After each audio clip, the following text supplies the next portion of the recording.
I call this meeting of the Montgomery County School Board to order at 7 p.m. on November 9th, 2021.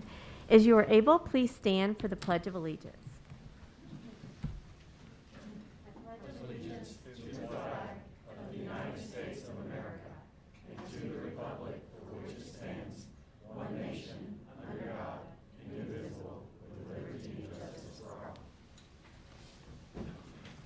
Before we get to adopting the agenda, I want to remind everyone of the mask policy that we, as a public school, are required to follow in all of our school buildings.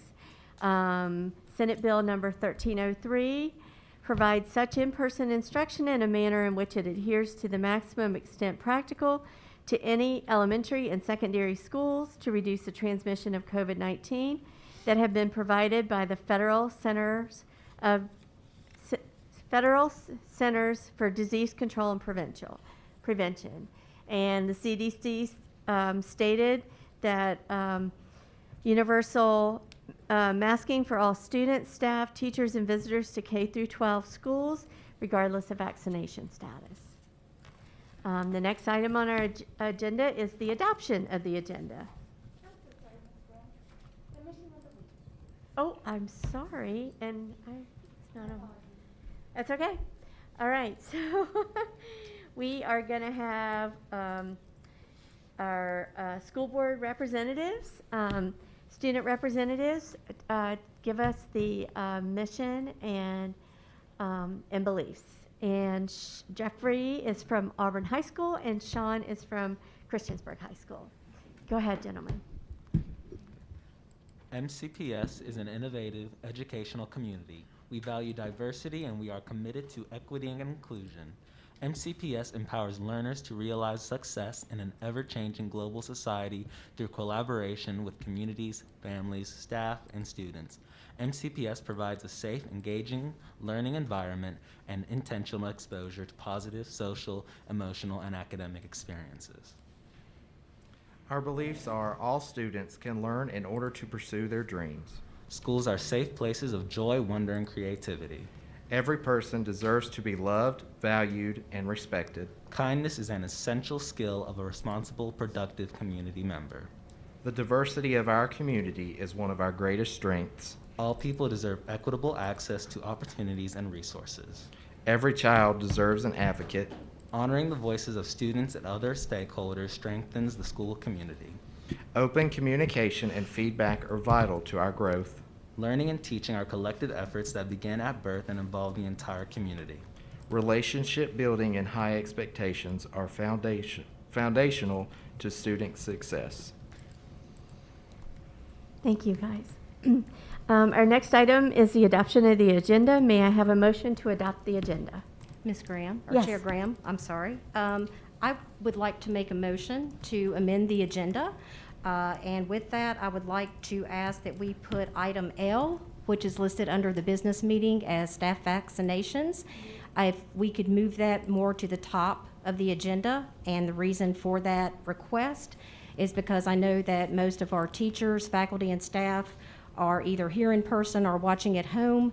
And with the agenda length that we have in front of us, it looks like it could be a very long night. So out of respect for their time and knowing they have to get up early tomorrow, I would like to request that we move item number L, staff vaccinations, to the top of the business meeting agenda. Okay. Does anyone have any objections to maybe moving it right after the grant application vote under business meeting? Ms. Parton made a motion, so we need a second. Oh, I'm sorry. A You're right. second. I'm sorry. Second. I'm okay moving. I'm sorry. I'm okay moving it between A and B. All those in favor? Is that Okay. Yeah, just Okay. earlier. So please make that agenda change, please. I'm really sorry, that motion was just to amend the agenda, and so we still need to adopt an agenda. We've amended it, but we haven't adopted it. Okay. So we could adopt an agenda So now we're ready to adopt the agenda Adopt. we just amended? as amended. Okay, as amended. I would like to make a second amendment to the agenda, Okay, that we move, my iPad's not coming up real good, but I think it's M, board reports. mhm. It's off of the agenda for tonight due to the length of the meeting, and again, the respect for everyone who has to work tomorrow and the length that it could go to, so. Do I have a second? Second. Anyone have any objections or discussion? I think it's important, unless absolutely necessary, I think it's important to keep that, in the past, we used unfinished business if we wanted to make a comment about something that was said or things like that, and I think it's important to keep that as part of the agenda unless absolutely necessary. I mean, if things get late, obviously, I think we'll have to self-regulate on, how long we may talk about something, but to take that off, I don't know. I didn't say unfinished business, I said board reports. No, I know. I said what we used to do is under unfinished business, we used to have an opportunity to make comments or anything about any of the business that we participated in that night. That is no longer an option. Therefore, board member reports is the only time that we have an opportunity to comment on anything that had happened definitely during certain parts of the meeting. So I'm against taking that off of the agenda for tonight. Well, actually, no, that's not what board member reports are for. Mhm. But at any time, quite frankly, because I'm not sure how we got to that point, because under new business, you may bring up anything. Mhm. I mean, if we want to do it that way, that's fine, but Because that's not what board member reports are for. Does but anyone? that's been our practice, I guess. And we've talked about that too, how board member reports need to be about activities that the board members have participated in or whatever, and not to make statements. That can be done under new business. And if it's been mentioned at a meeting before, Mhm. it can be done under unfinished business. I would agree with you. Okay, so how many would like to, we have a motion and a second on the floor. I'll just say, all those in favor of the Aye. motion to remove the board member reports from tonight's agenda? All those in favor say aye. Aye. Aye.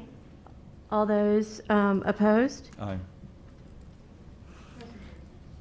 Okay, so could you state the agenda and the two items we have off now? Or moved, sorry. We would adopt an amended agenda without board reports and moving item L, staff vaccinations, to item B. Okay. Any questions on that board? All those in favor? I'm so sorry, Ms. Graham, we need a motion and a second to that. Oh, I'm sorry. Make a motion that we adopt the new agenda. Second.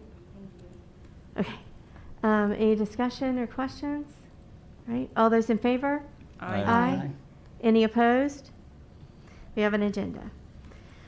All right. Our next item on the agenda is electronic meeting participation.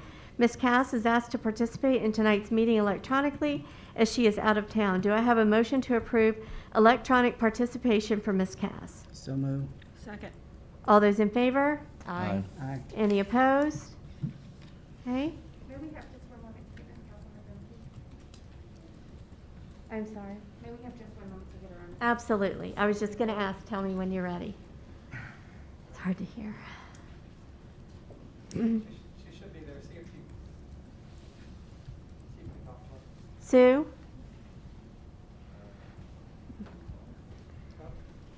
She's driving, so she may have, looks like she got disconnected. We'll move forward with this team. Okay. So our next item on the agenda are our student school board member reports. Jeffrey, would you like to start Sure. with AHS? Auburn High School had a terrific start to the school year, and it was great seeing the majority of our students return to the building for full days.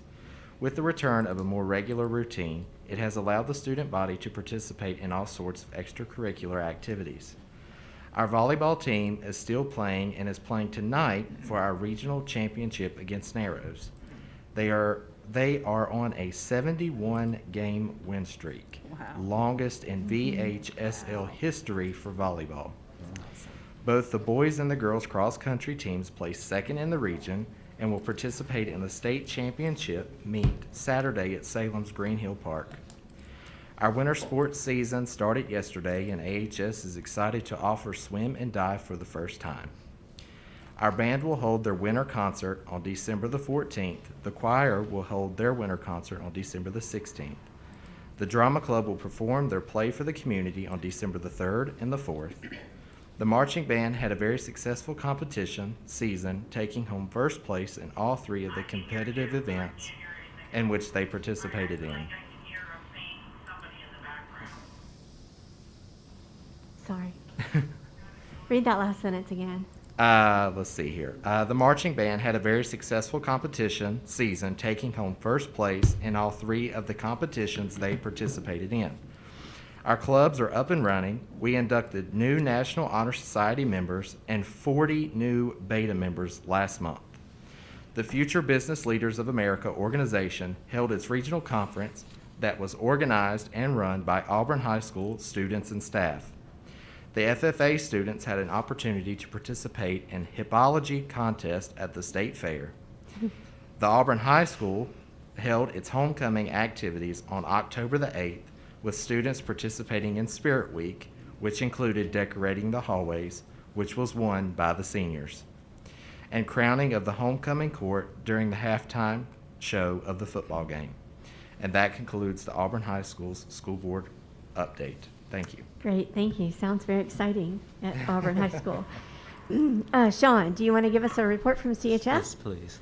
So Christiansburg High School has some very exciting events that are coming up and have already happened. So our CHS football team will be going to the playoffs, and CHS will be hosting.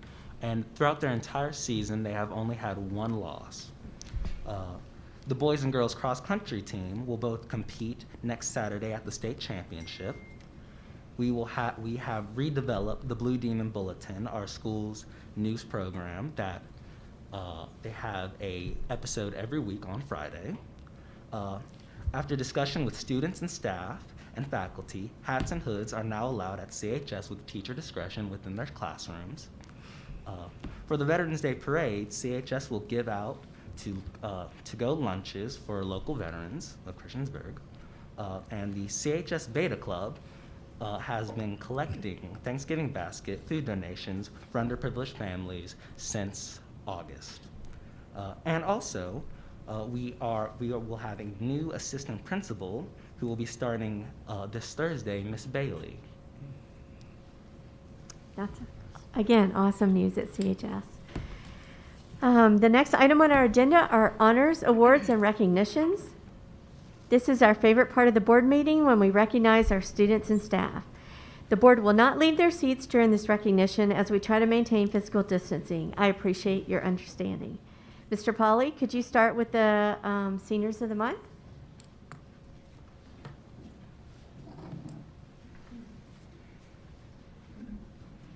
Yes, thank you, Madam Chair, members of the board, Dr. Meyer. A very special highlight of our board meeting is the recognition of a Senior of the Month from each of our 4 high schools. Photos and leadership profiles are displayed on the screens in the boardroom and will also be on display in the lobby of the central office. Our presentation format provides a snapshot of each senior and a quote from their administrator or teacher who nominated them for this recognition. It's my pleasure to present this evening in order Chris Stewart, principal of Auburn High School, followed by Adam Simpson, principal of Blacksburg High School, followed by Tony Deibler, principal of Christiansburg High School, and finally Matt McDaniel, assistant principal of Eastern Montgomery High School. And actually, Mr. Simpson, I think we're starting with you. Mr. Stewart, Senior of the Month, was not able to attend tonight. She has a volleyball game. So, Mr. Simpson.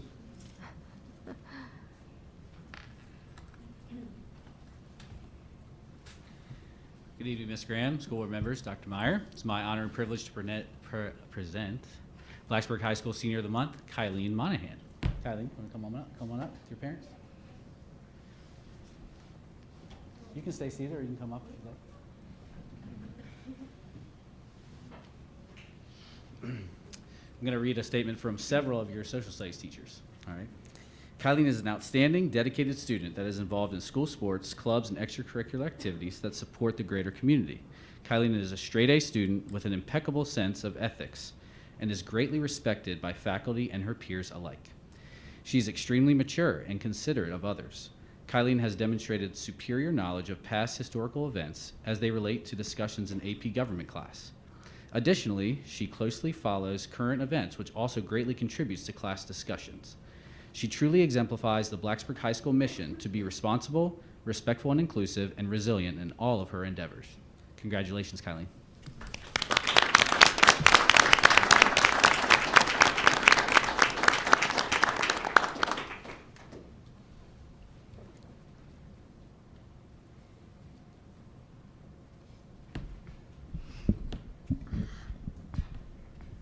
Good evening.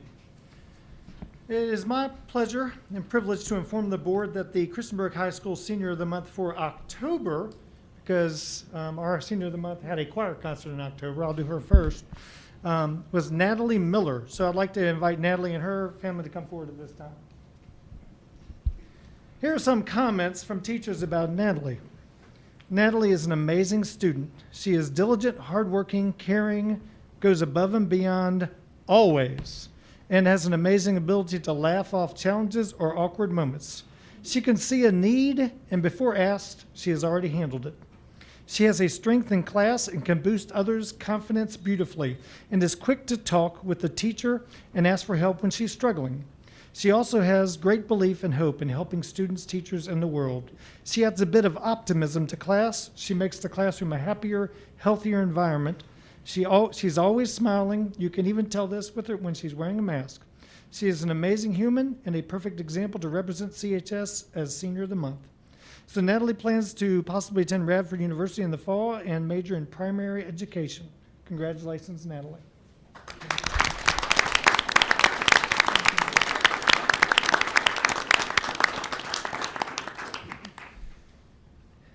And for our November Senior of the Month, I would like to announce that Nathaniel Birchfield is going to be our Senior of the Month for November. So I'd like to invite Nate and his family to come forward at this time. Here are some comments from teachers about Nate. Nate is one of the kindest and most patient students I have encountered. In the most stressful of situations, he remains calm and level-headed, bringing an ease to his classmates and his teacher. He has many talents and is always eager to learn something new. Nate has already directed a one-act, taken on a major role in a full-length play, and learned to design and run lights for our competition one-act play. He never ceases to astound me with his ability to create a positive energy in all circumstances. Nate has pushed his comfort zone over and over the past few years and has grown as a performer in all of the best ways. While he may not be the biggest talker, he observes everything, takes it all in, and offers the most wonderful insight in situations. He leads by example. He also has a great sense of humor with well-timed lightness that never crosses the line. He is an example that all of us can look up to. Nate plans to attend the University of Virginia in the fall and study architecture. Congratulations, Nate.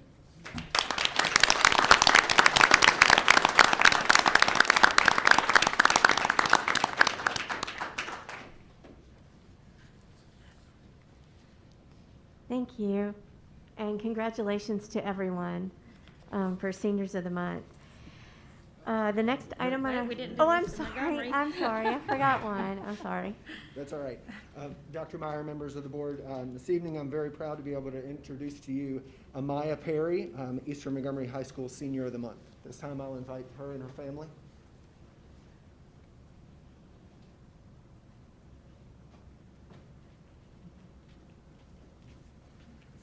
Our library and media specialist, Ms. Mitchell, had this to say about Amaya. I've been lucky enough to have known Amaya Perry for 4 years. It's been a wonderful opportunity to watch her become a confident young lady focused on her dreams. She has always been a humble and outgoing person with a big, beautiful personality. Her creativity, kindness, and work ethic definitely make her a unique and special person who affects everyone who knows her in a positive way. Congratulations, Amaya, and thank you for being an amazing Mustang.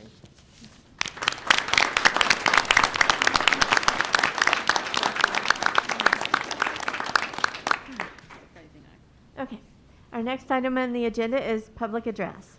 At this time and at each of our regularly scheduled meetings that the school board sets aside up to 30 minutes for residents, students, and employees to address the board about issues pertaining to public education in Montgomery County.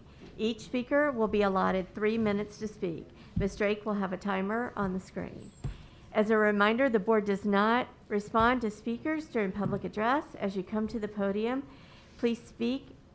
To speak, we ask that you continue to wear a mask and state your name and area of residence.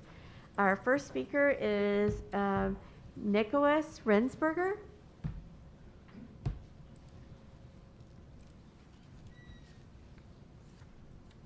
No Nicholas? Okay. Our next speaker is Julian Howard. And after that, Alicia Vaught. No Julian Howard? Okay. Our next speaker is Alicia Vaught. No Alicia Vaught. All right. The next speaker on our list is Angela Akers. All right. Our next speaker is Bob Beard. No? Wait, I think. Okay. You got it.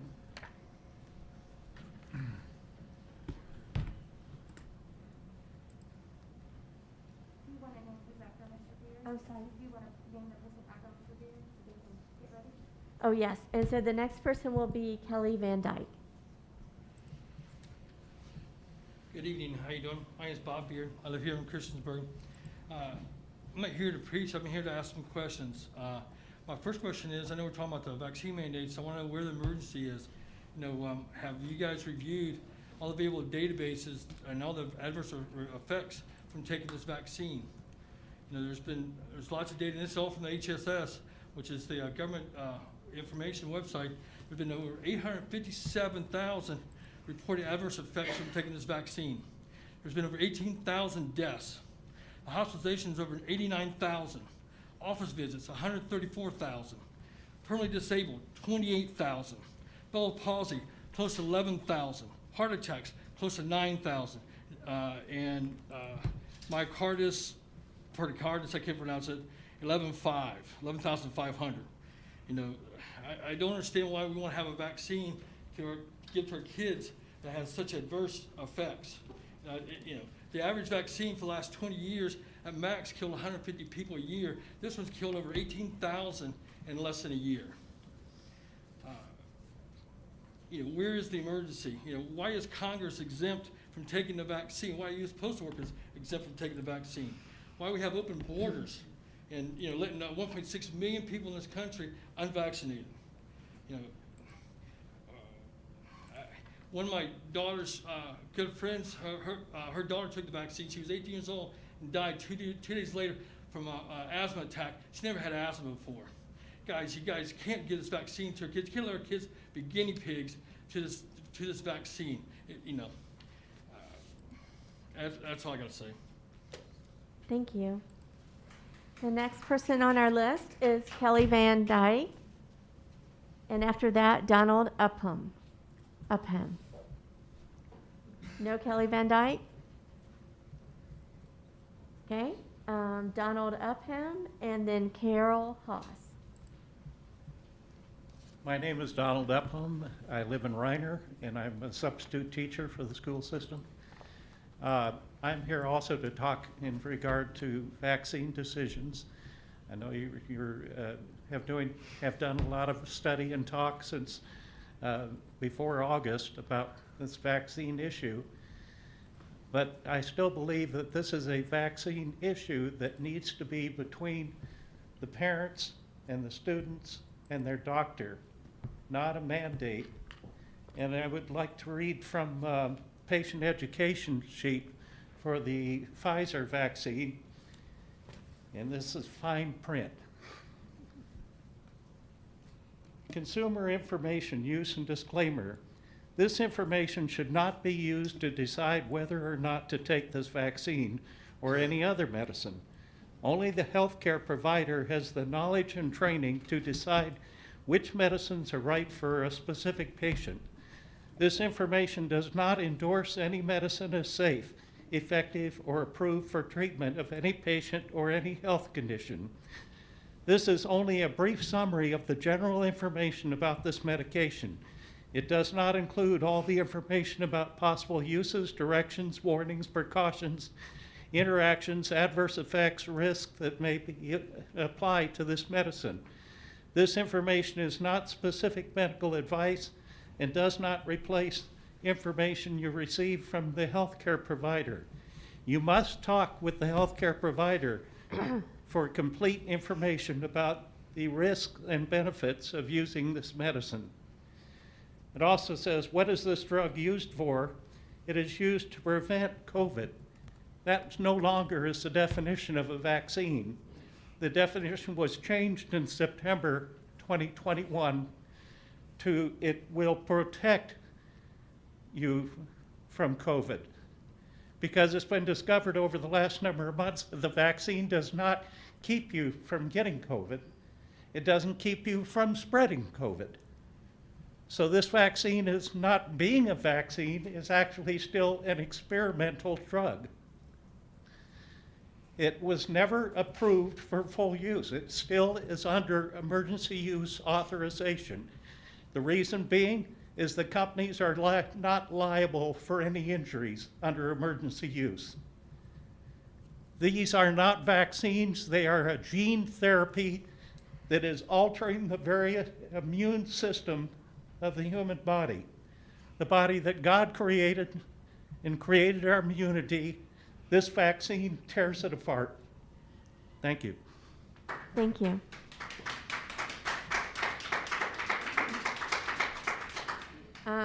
Our next person on the agenda is Carol Haas, and after that is Joanne Boldy. Thank you. My name is Carola Haas from Reiner, Virginia.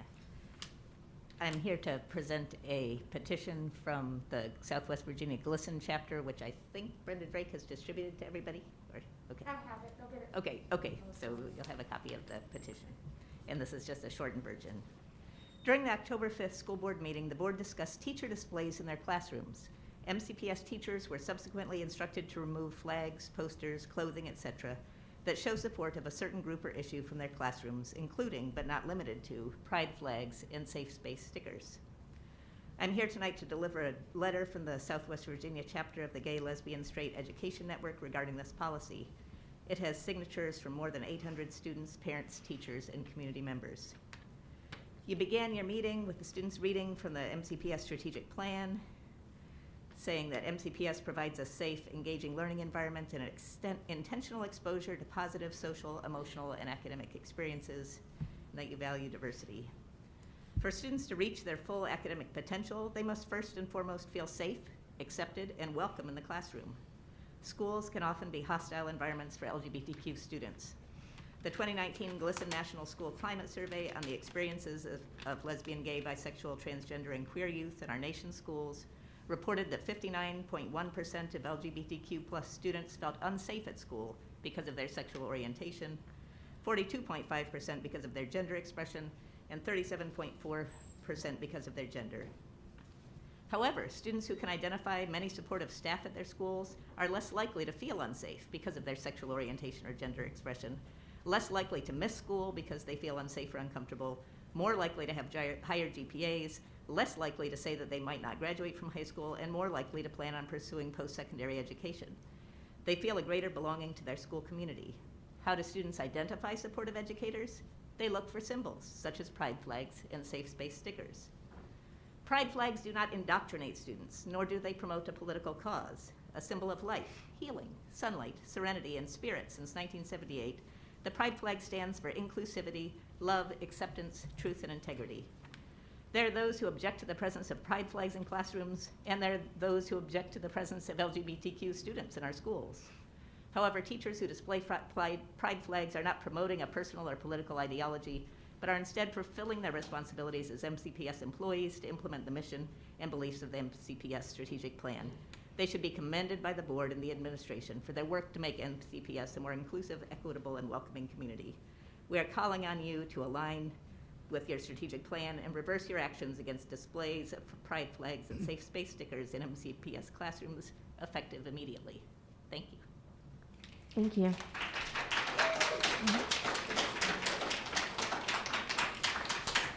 Our next speaker is Joanne Bolding. Is there a Joanne Bolding? No, you guys are just moving around up there? Okay. If I don't see anybody on that, Paige Vanderverst.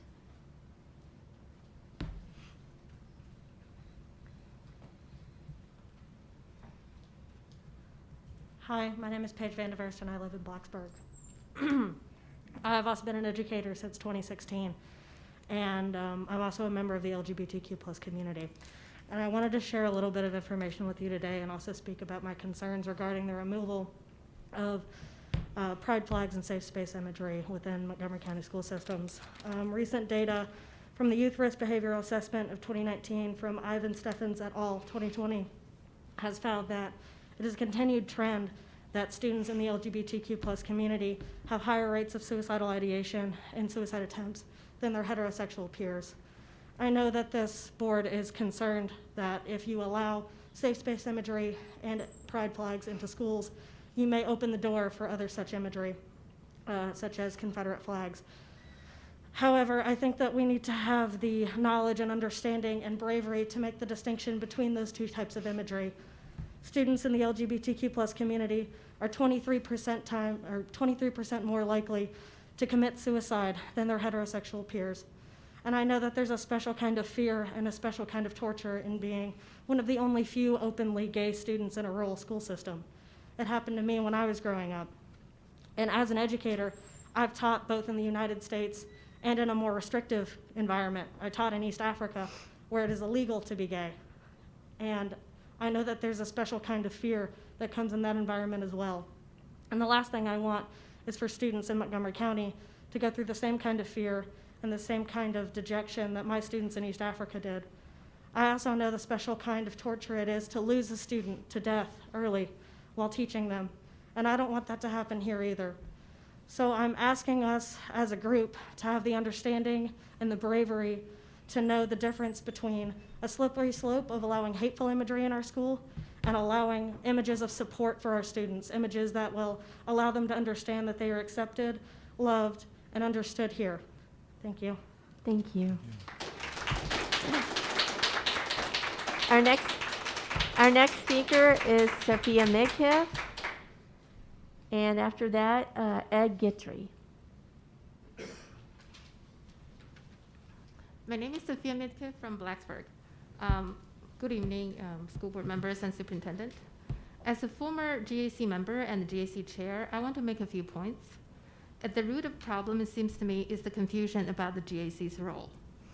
First, the guidelines for local gifted education advisory committee says, local advisory committee for gifted education may be established in accordance with the regulations governing educational services for gifted students, meaning the establishment of the GAC is not required but recommended by the state. In other words, if the school board doesn't see the need of having a GAC, the school board does not need to establish one. Running the school board is time-consuming for all members, and the school board takes time guiding the GAC, reading and possibly implementing GAC recommendations. If none of this is necessary, then there is no need to have a GAC.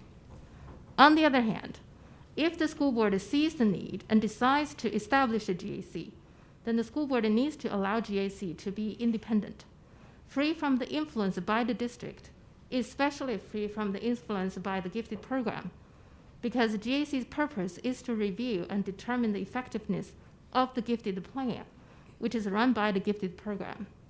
It is ineffective for the GAC to make such a determination if the GAC is run by the district and the gifted program.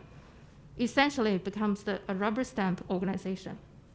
Second, GAC members and gifted students' parents are fully aware of the fact that the school board has budget constraints, different priorities, and the gifted program is one of many programs that the school board oversees. So the school board is not obligated to implement any of the GAC recommendation. It is entirely up to the school board, It is advisory.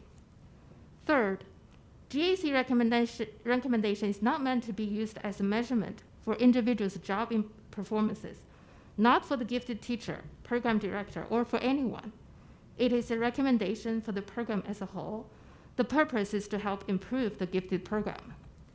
Once the role of the GAC is clear, it is obvious that the school board should allow the GAC autonomy and should support, respect, and protect the GAC leaders, GAC members, so that GAC can deliver its recommendations on time and the school board can make decisions accordingly.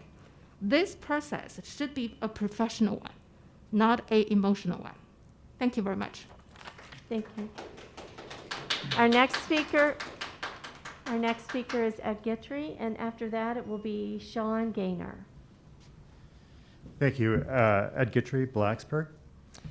I'm here this evening to speak on behalf of parent volunteers and come with a simple request that you stop disparaging the Gifted Advisory Committee and the parents who volunteer on the division's behalf. I became involved myself with the GAC because the Gifted program was not in full compliance with state regulations, particularly with regard to the identification of students. Division noncompliance was broader. I learned during my first meeting while reading BDOE guidance documentation the GAC provided that described the committee as a school board and not superintendent advisory committee. The division eventually recognized it was not adhering to state law, but not because it had recognized on its own. Parents had to press the administration. Similarly, you heard a review of the division's revised gifted education plan from the committee, not because the administration realized on its own it had contravened state law, but because volunteers serving the division insisted the committee be allowed to perform its statutory function. Efforts to assist the division to become compliant were particularly challenging because the board did not know applicable state laws. And when parents tried to educate certain members, they were rebuffed. Imagine the frustration of watching deliberations of advisory committee activities knowing that multiple members had not read or were not made aware of state law governing board administration. The leadership culture of condescension that I have witnessed culminated for me when the board chair in an open meeting not only discussed the performance of the previous GHC chair, but also leveled a viciously personal attack. No one present, the division's FOIA officer included, intervened to instruct the chair that board appointees are afforded the same due process protections as division employees. I was aghast at such a gross abuse of power and lack of elementary human decency. I urge public accountability. I also urge the board and administration to be more circumspect in discussions of volunteers who give of themselves to advance the division's efforts. Unless you really do want to send the message to parents that they need not serve, and probably shouldn't, because if you do volunteer for MCPS, beware if leadership does not approve of you. You might not like what they will do to you. Thank you. Thank you. Our next speaker is Sean Gaynor. And after that, Joanne Bolden. Thank you for this opportunity to speak to you guys tonight. I'd like to speak to the direction of public education, which includes some of the aforementioned mandates that we have. I've been teaching for Montgomery County Schools now for 23 years. There has been much going on across the globe, which is quite disturbing. What is more disturbing, however, is to see educated people join in as if it were right and true and virtuous. I grew up discriminated against. I know what it feels like to be treated differently because of something I had no choice in. In today's society, we have decided to call everything hate and discrimination, and it's simply not true. I have a dear cousin that I grew up loving and respecting, who as of late has displayed unbelievable hate towards me simply because I pointed out truth. I did not agree with her woe is me attitude and cancel culture ideologies. I believe it was my grandmother that first told us that if it looks like a duck, walks like a duck, and quacks like a duck, then it's a duck. What is more unbelievable right now is what is going on, what is not what is going on, but how we continue to simply follow suit and allow it to happen, knowing full well what the truth is based on science, not politics, and what common sense tells us. As a Christian, I have been taught to love all people. I know that I am no better than my fellow man, regardless of occupation, color of skin, or even my choice of ice cream. I know that we all have fallen short of the glory of God. Regardless of what I do or say, I cannot be perfect in God's sight. In spite of myself, God sent a Savior to pay the price I could not pay so that I could be seen righteous. We're all the same. I hate no man. I see no man as lower than myself. I see no man as higher than myself. I see us as God created us, all equal. America, the country everyone wanted to live in, the place everyone thought as the top country in the world, the home of the free, the brave. This America, you know, will be a third world country should we continue on our path of ignorance and embracement of these untruths. I encourage you to look at the recent address by President Vladimir Putin. The basics of it is that he cannot believe that we, the West, have chosen, knowing full well how history has shown the outcome of our current misdirection time and again. Most recently for Russia, the revolutions of 1917. Unlike popular opinion, Russia does have people of all different nationalities in their country, and they are embraced.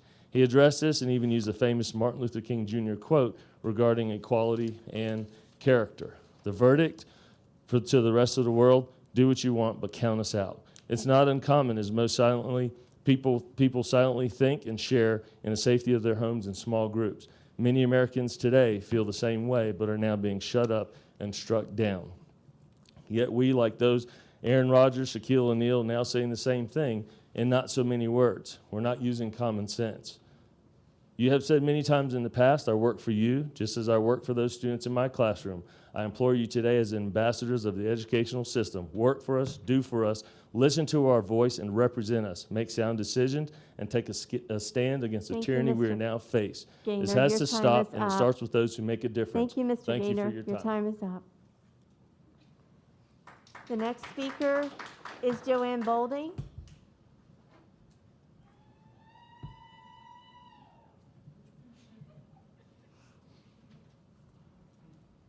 Hi, I'm Joanne Bolding. Fewer Americans think that our nation is the best place of hope, opportunity, and community. The Declaration of Independence, the Constitution, and other key documents from our founding are easy to read in their original form. We must enable students to learn from the founders themselves what is right, what is true, what is good and beautiful about America. We have a serious problem in this country with civics, education, and history.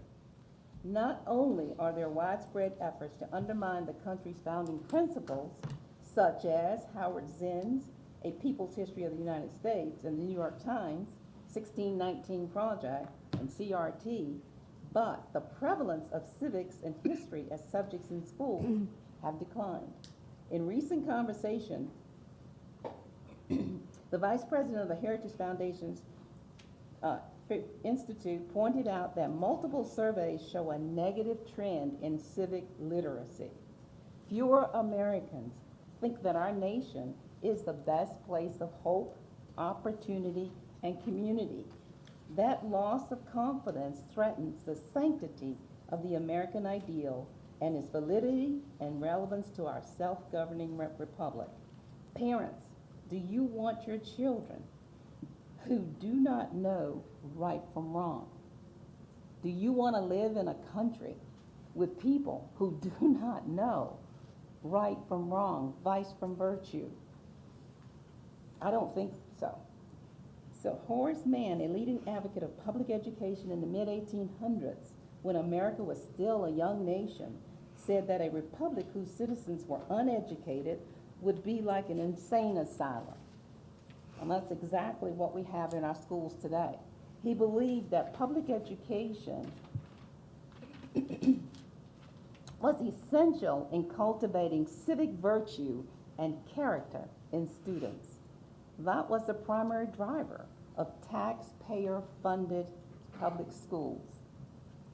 But today, the data suggests that our schools are not fulfilling their critical purpose.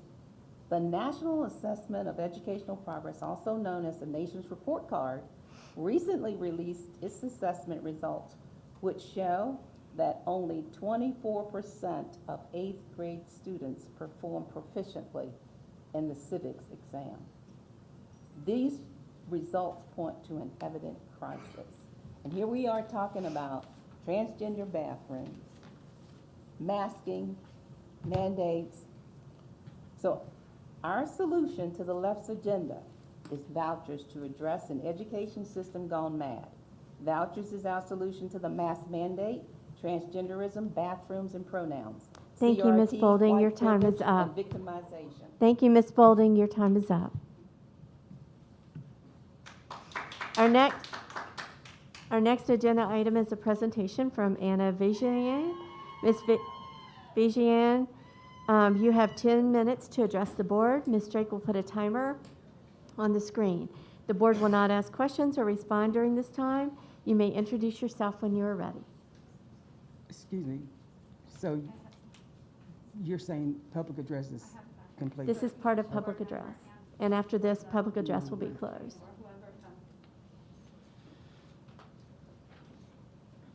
It should be two different items, public address and. My name is Anna Vijayan, and I live in Blacksburg. I was the chair of the Gifted Advisory Committee in 2020 to 21. Board members, thank you for giving me this opportunity to talk about my participation on the GIC. Since I am not able to present all the information that I have for you in just 10 minutes, I am asking that at least the following 3 documents be entered into the public record. 1, my response to the Gifted Advisory update. 2, the long version of my public comments. And 3, Mr. Gatry's letter of support.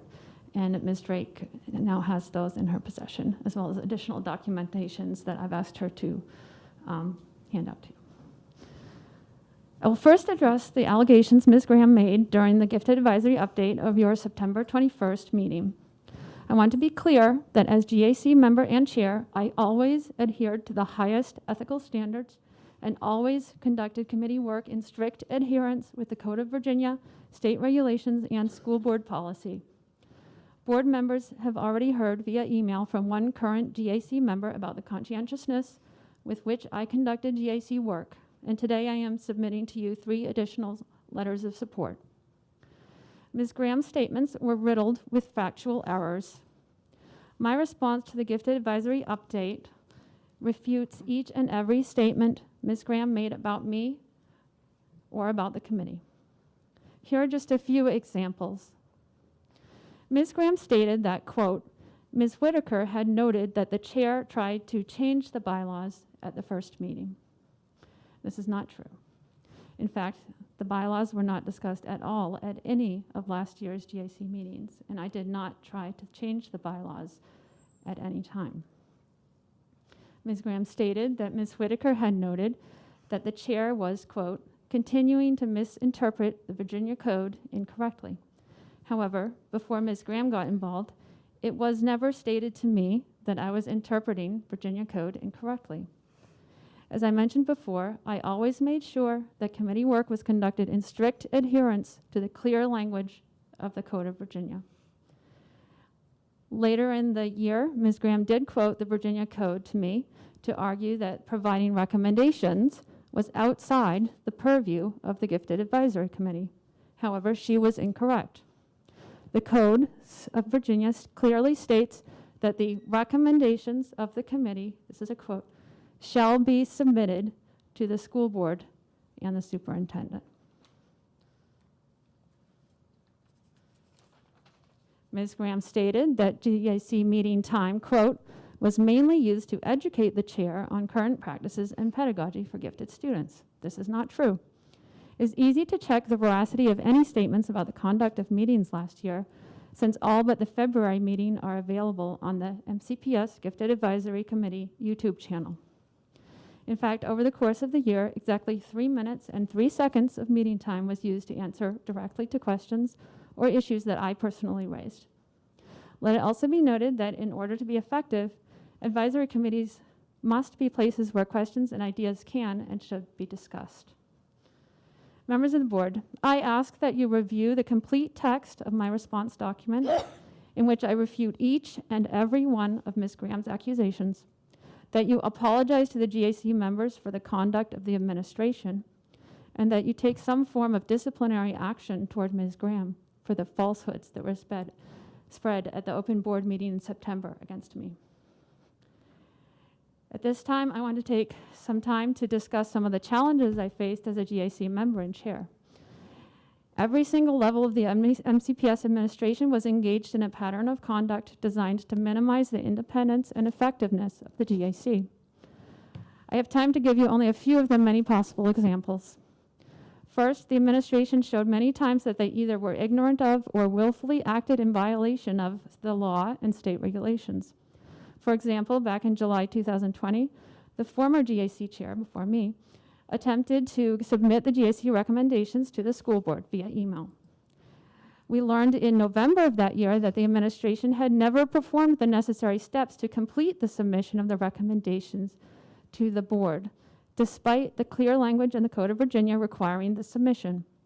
It became clear that the administration did not wish for the 2019 to 20 GAC recommendations to become a part of the public record, and the committee was told that it would be improper to post the recommendations even on the committee's own webpage. Second, the administration consistently provided false information to the GAC and at times to the board as well. False information provided to the board has been intended to have the effect of discrediting the GAC. For example, the administration knowingly provided false information to the board in the GAC membership document of the December 1st, 2020 board meeting. Specifically, this document contained the notation, quote, voted on, that the membership document was voted on November 18th by 2 GAC members, which was false. This had the effect of significantly undermining the school board's faith in the competence of the GAC.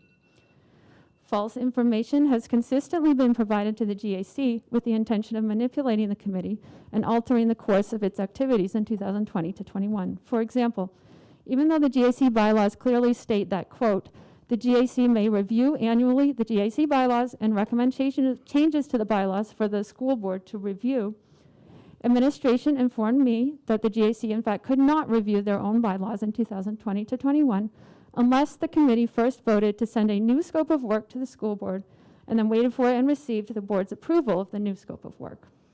However, another board advisory committee, SEAC, was permitted to review and revise their own bylaws, even though the board never approved a scope of work for SEAC. Evidently, the administration had provided false information to the GAC when they communicated that all school board advisory committees would submit a scope of work that would be voted on and approved by the board.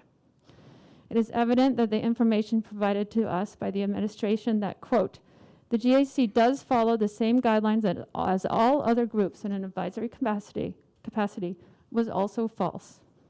Clearly, the administration did not wish for the GAC to review its own bylaws and use the misinformation described here to prevent the bylaws work from being done.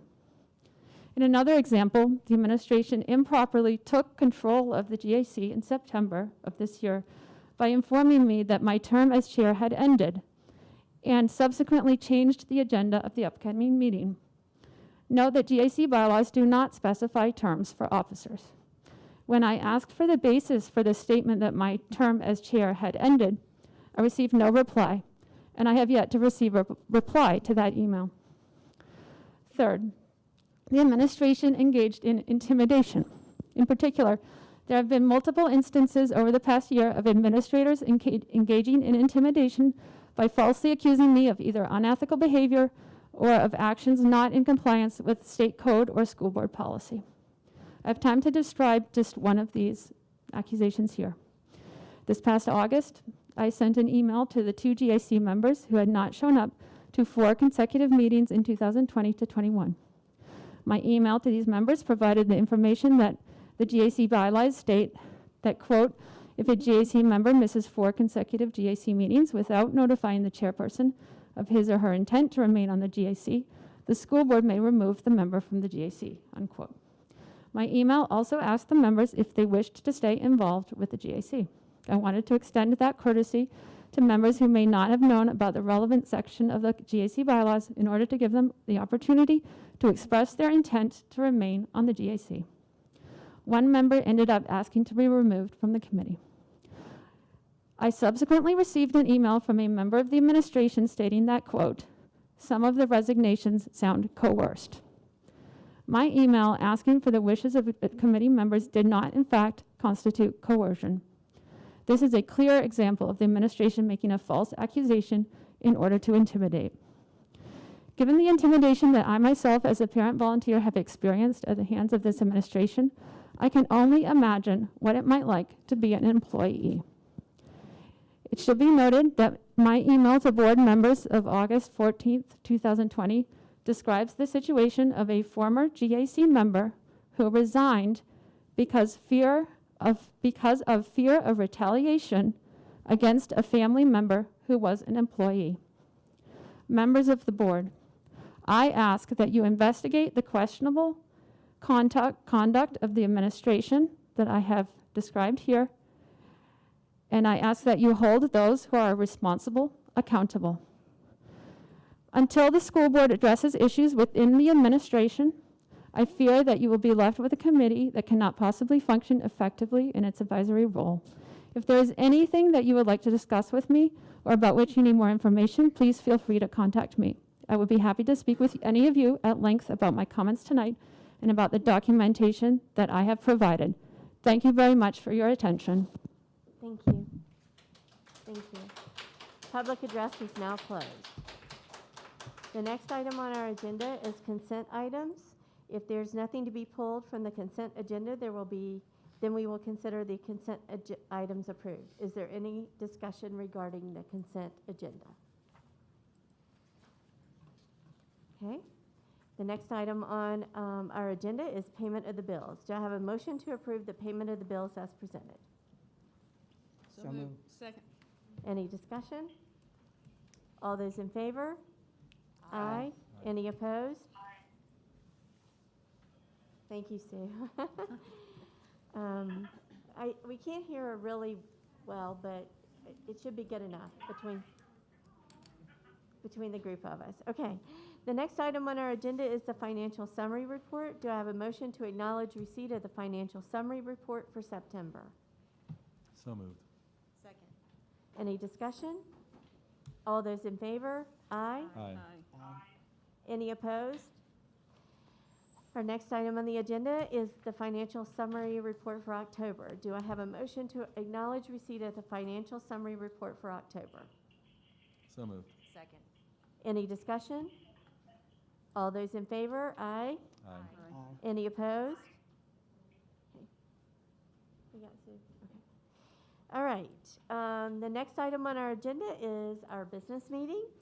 The first item is the grant applications, as you see in board docs. This was the Montgomery County Educational Foundation's 2021 fall grant cycle. This year, the MCEF is able to fund all but one of the grants. Unfortunately, it did not qualify. All but one of the grants qualified that were submitted by MCPS employees. These grants total more than $22,000 and reflect innovative practices from around the school division. Does anyone want to make a motion related to the MCEF grants?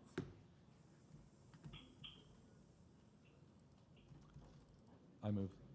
Is this a motion to accept the grants? Yes. Yeah, I'll make the motion. Second. Okay. Any discussion? Questions? All right. All those in favor? Aye. Aye. Any opposed? Okay. So now the next item on our agenda is staff vaccinations. Well, hold on. Several members of the board requested a discussion item regarding staff vaccinations. There was an OSHA emergency temporary standard issued last week. Is it okay if Mr. King, or do you want to address this first, Dr. Meyer? No, that's fine. Mr. King's here tonight to help us out with this and give us some updates on the legalities of what's happening as of right now. So I asked him to start us off tonight to That'd be give great. us Thank you. some updated information. Do you want to pass him your mic? Absolutely. Great. Sue, can you mute us, possibly? Mute? Yeah, can you mute yourself? Yes, thank you. Okay. Go ahead. Mr. King? Members of the board, good evening. As the superintendent, or the chair and the superintendent have acknowledged, the Biden administration on November the 4th issued what's called an emergency temporary standard. It has a number of details that I'm glad to walk through with you if that would be helpful. The headline tonight is that the United States Court of Appeals for the Fifth Circuit on Saturday entered a stay. As I understand it, the party, and from the order itself, the parties were to brief the issues. One party's briefing was due by close of business yesterday, and the response is due by close of business today. I can't know with any certainty when or how or what the court will do, but the directive that all employers that employ more than 100 employees in Virginia, that includes local governing bodies, which would include school boards, would be compelled to require vaccinations or weekly testing and required masks for all employees who are not vaccinated. And I can give you a whole lot of details. There is a lot of data collecting that needs to be done by the administration in terms of keeping track of who is and who is not vaccinated. There are some training requirements, there are record-keeping requirements, et cetera. Our employment team prepared a 2-page legal alert that I shared with the clerk yesterday, I believe, and it may have been uploaded for your review. There are a number of documents that might be helpful if you want to learn more about that data or about that ETS. One, I think that's very helpful, is a 33-page frequently asked question document that I have. I'm glad to share that, or I can give you all the citation, or excuse me, the link if you want to get online and read it for yourselves. But again, the headline is right now, that's all temporarily stayed, pending what the Fifth Circuit does. If it is ultimately to be implemented by January 4th, you have to be up and running. And we have, our team is preparing policy statements that should you be required to proceed under that temporary standard, we could share with the board to adopt in time to get that taken care of. The other issue that you have to think about, though, is that, as I understand the issues raised in the court's case pending in the Fifth Circuit, it has to do with the rulemaking authority of the federal OSHA agency. There's also Virginia's Department of Labor that has independent rulemaking authority, and the Department of Health, which previously issued the Virginia's mask mandate. So there are a lot of attorneys in the employment world that are watching to see what Virginia will do, even should the Fifth Circuit enter a permanent injunction against the federal mandate, if that makes sense to you. So there are several moving parts. I don't know that based on any of those mandates, I would recommend that this board do anything this evening, except to allow me to continue to monitor it and advise the administration about what happens in court. That's independent of your all's inquiry to have a discussion about your discretion, but that's what's being in front of the federal court from a national level and what may or may not happen in Virginia in response to what happens in court. Does that make sense? I'll be glad to answer any questions you all might have. So I actually have a question. It says in the document that you provided for us, here's what employers need to do now. You know, I know the opportunity is there for them to only give X number of days to implement whatever, if the court, you know, however it goes to the court, and if it's allowed to remain in place, then we only have an X period of days. So is it wise for us to go ahead and do these 3 bolded items and have it in preparation or not? Madam Chair, I'm not sure, the document that I'm looking at has about 10 bullets over 2 pages, so I'm not sure what 3. Yeah, it's on the second page, and it says, here's what employers need to do now. Establish and implement a written mandatory vaccination Oh, I'm sorry, policy. on the second page, yes, I apologize. Yes, that's fine. So is that something we should proceed with doing? Let's walk through those. Number one, as I said, our firm is preparing something that will be ready to deliver to you so that you could adopt it in December should you choose to do so. Okay. Which, I mean, if you're required to do so, which would allow implementation to be in place by January. determine the vaccination status of employees. We may be doing some of that now. I'd have to defer to Dr. Meyer. There are requirements under the federal mandate about how you do that and what records will be permissible to verify. For instance, I could show up, I have mine on my phone. I could come in and share that with Dr. Meyer and his staff. They would then download it into a separate database. You've got to keep a separate database because these are medical records than what you maintain for personnel generally. But I think we should be thinking about how we would be gathering that data and then maintaining it. And again, we can work with the administration to do that. Okay. And the third bullet is really a continuation of the second one, maintain and segregate all medical records. They are considered medical records. The Q&A document that I referenced even talks about what do you do if people have lost their verification data or documents. Clearly, they can go back, as I had to do because I lost mine. I went back to the state website, and you're able to download it. There are a number of ways, but even if they can't locate their individual vaccination records, there's a process by which they can make a sworn statement, but they have to be advised about what happens if they perjure themselves and that there are criminal violations for misrepresenting their vaccination status. Okay. Is that helpful? Yes, thank you. So again, real quick, policy statement we have in our back pockets to bring to you when it's appropriate, if it's appropriate, and I think it would make sense for us to be working with the administration to make sure that the rudimentary things are in place or the systems are in place to deal with the other requirements. Right. Okay. Anybody else have any questions? Brad, just to clarify, what we're talking about here is essentially something we would have, essentially a mandate that would come to us from the federal government that would require us It has already come, but a court Yeah. has said time out, we're going to review it. Sure. Apart from that, there is still, if we choose, and I'm not advocating that we do this, I just want to understand fully everything, that we could still choose to do that ourselves, even if it was not mandated for us to do. Is that correct? That's correct. I think we've talked about that before, and I just want to make sure. may I comment just very briefly further? Mr. Sure, yeah, Walker? please. I was presenting only the things outside of what I knew you all already as a board wanted to talk about tonight. I think we touched on this very briefly before. Some meetings back, there was discussion about your authority to do that, and I think as employers, you are permitted to do that. There was some concern, I think, about students' vaccinations and whether vaccines were even available and how effective it's been in higher ed. Those are all issues you all could debate. There are some private employers that have mandated it.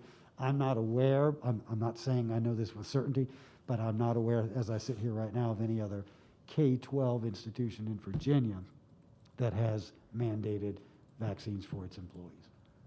There may have been, but I'm not sure. Well, I take that back. I take that, but in Northern Virginia, I'm aware of one or two. I do, I take that back. It's not a mandate, it's a choose to vaccine or get tested. Correct. I believe there are about 4 or 5 school divisions in Virginia, and I think Richmond City, maybe Arlington. That are, and so they followed the model that's being prescribed by the federal government. Yep. Excuse me for misspeaking. That's fine. Yep. So,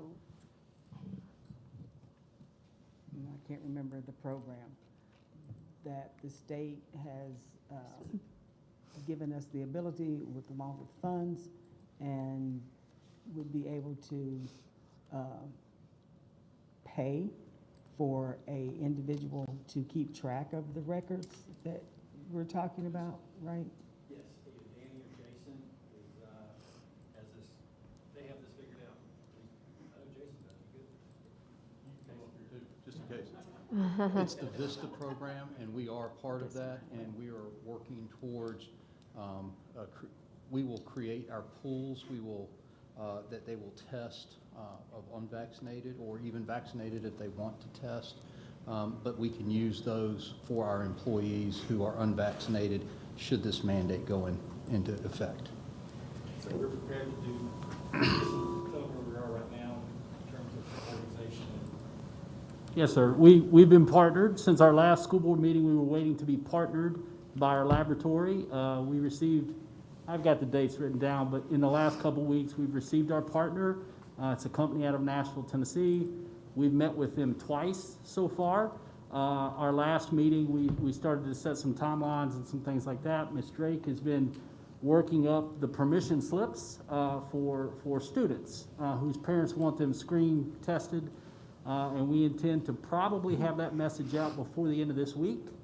And then probably we'll be on target to begin those who would like to be screen tested when we return from Thanksgiving break. I believe that's the 28th. Our understanding at this point is that the board has approved that for as an option for families of students, K-12. My understanding was that we have not taken that step for staff yet who would like to or would like to have that option. And Danny spoke to it specifically. If we get to that point where we're required to do so, then it becomes really easy to just sign up those adults to be screen tested weekly. So, I thought that what we approved was for staff and students. Perhaps I'm incorrect. I understood students K-12. If the board wanted to make that option available tonight to any adult that wanted, any employee, you certainly could. That would be no problem on our end, and perhaps that's my misunderstanding. That's what I thought. We had approved it for anyone who wanted to volunteer, staff or student. To be could go tested. through could be tested. I don't remember, I thought so too, but it's voluntary Right. regardless. I mean, so it's not forcing anyone to do it. I don't see harm if the staff member wants to be voluntarily tested.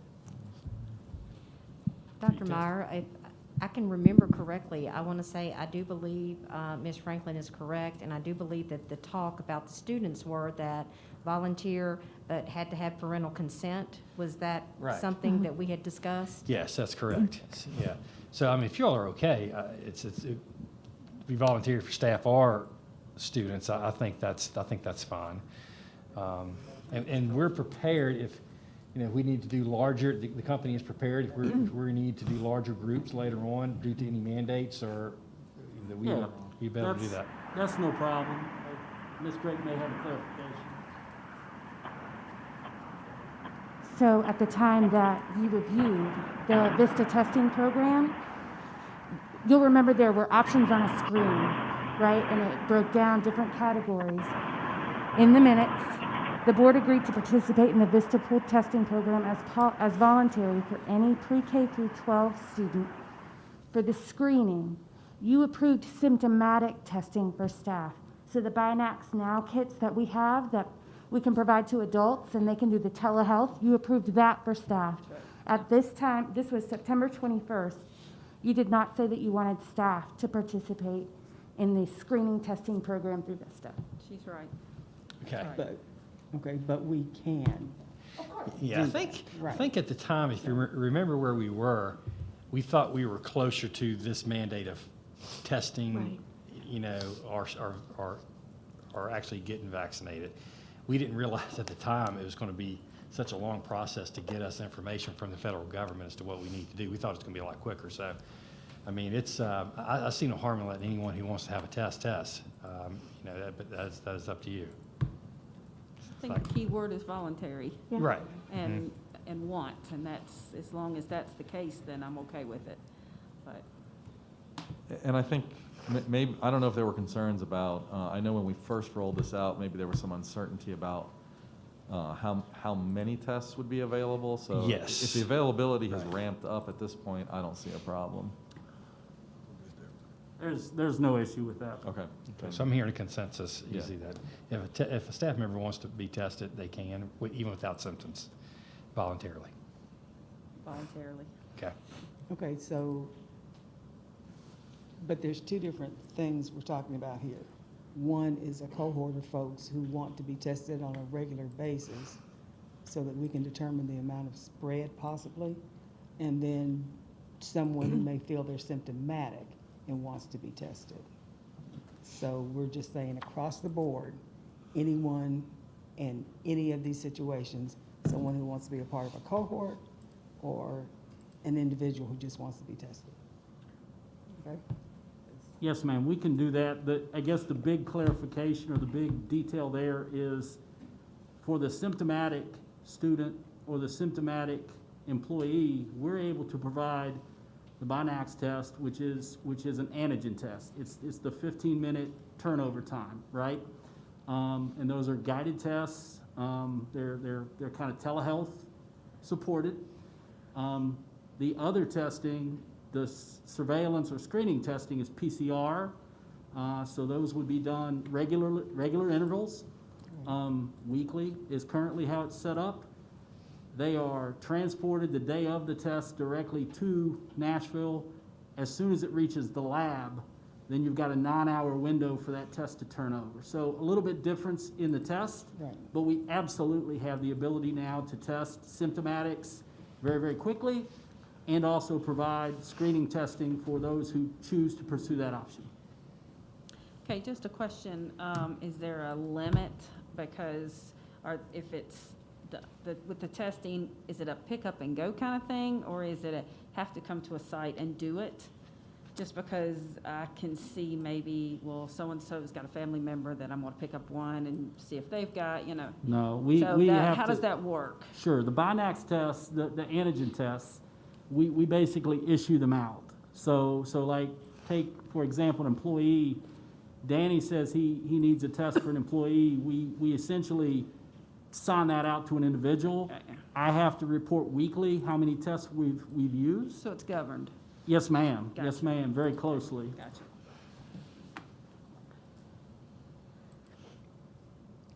Okay, so if the stay is lifted and things move forward, we have met the requirements to be ready for this, right? We will when it's time. We're in the process of developing, procedures as to how to move forward with the requirements. We have not yet begun collecting information from our employees because we didn't want to collect it too soon. So as Mr. King stated, as soon as we know for sure what's going on with what's going on with the ports, we will be able to move forward, collect the data from our employees that we need, the proof, their card, their vaccination card, and keep that separate and completely separate location from everything else. But we will be ready. So do we have an additional employee on hand who's going to be handling that? How is that going to be happening? We do not Nurses? have that additional employee at this time, but we are working on that as well, which have developed the job posting, and we are advertising. I think one thing that's important for the board to know is that you are required to adopt a policy. The OSHA Emergency Temporary Standard does require a policy to be adopted by this board. That policy must be provided to our employees within 30 days. And so we do have a timeline for the policy that Brad and his team are working on and getting that through the board. So you'll see that in December, and unfortunately, it won't have the 2 readings that you're accustomed to, because we'll be under strict time limits to get that pushed forward, assuming that the stay that's currently in place is, if we have to adhere to the same timeline. So that is something that you'll see move rather quickly. But we have to provide that policy to all of our employees as part of the data collection process, so it stacks on itself. Ms. Franklin, if I may, Madam Chair. Yes. I echo exactly what the clerk just advised you. And I would not be bothered by waiving a first and second reading because it's in response to an emergency mandate, right? So I think an emergency action by the board is not only appropriate but required. An element that I have not raised with you, but you might have seen publicly, is there are paid leave provisions. So for employees who are non-exempt, so covered by the Fair Labor Standards Act, right? You all have to pay up to 4 hours to go, if they're going to get their vaccination during the workday, off campus someplace. There is a payment provision for that. There's also a leave requirement for up to 2 days of recovery from any reactions to the vaccinations. So I just want to raise that there are some not so hidden costs that you all need to contemplate. And I raise that because I notice on your agenda this evening, you're moving into a budget discussion, so there are some budget implications. That's for non-exempt employees only? Well, you have to allow it's for all employees, but by salaried employees, they're already being paid regardless. And then there are leave balance requirements, but they're details that we'll spell out in the policy for you. Okay. So as far as, I guess, when this topic first came up, I don't think this had even passed at this point, and also, Sue, I know you were the one that I think brought it up, so please interject if you'd like to share some thoughts, but, you know, one of the things. She's ready. So one of the things that I wanted to say about, I mean, I think at this point it probably would be prudent to wait and see which way, you know, the federal courts decide on this. But I still think in the meantime that even regardless, I do think that as a system and as a school board, we should really think about doing what we can to basically beat back misinformation and to still try to increase the number of our staff who would get vaccinated voluntarily. And I don't know the specifics of what we've done with that in the past, but that's something that, to me, that's a good first step because, you know, regardless of what happens with this, whether we're forced to do it, we choose to do it, or something like that, or if we don't do it, I think the benefits to that we would reap the benefits in any of those three scenarios. So that is something that I think if it's the will of the board, I do think that we should move forward with, and I think we can probably do that with the local health department too. Can you guys hear me? Yes, barely. Speak loudly. Barely? Okay, how's that? Better? That's A little bit. Okay, well, I'll try to talk as, you know, I'm generally pretty loud, so, I just want to interject only because this is what, I originally am the person who brought this up about the idea of having our staff vaccinated. And I still feel very strongly about vaccination and making sure that as many people as we can have vaccinated, be vaccinated. And I understand that there's stuff out there now that might keep us from making this a reality. But one thing I do want to ask, and maybe I was going to wait until later on, but maybe now's the time to do that, is what we are doing to make sure that we are giving the opportunity for vaccination to our age 5 through 11 students now that we have a vaccination available. And I know that there's been some back and forth on email and some comments by Dr. Bissell. But at the end of the day, you know, this vaccination is out there, and some other people are getting the vaccination, and I want to know what we're doing to help our parents get their kids vaccinated, the ones who want to get vaccinated.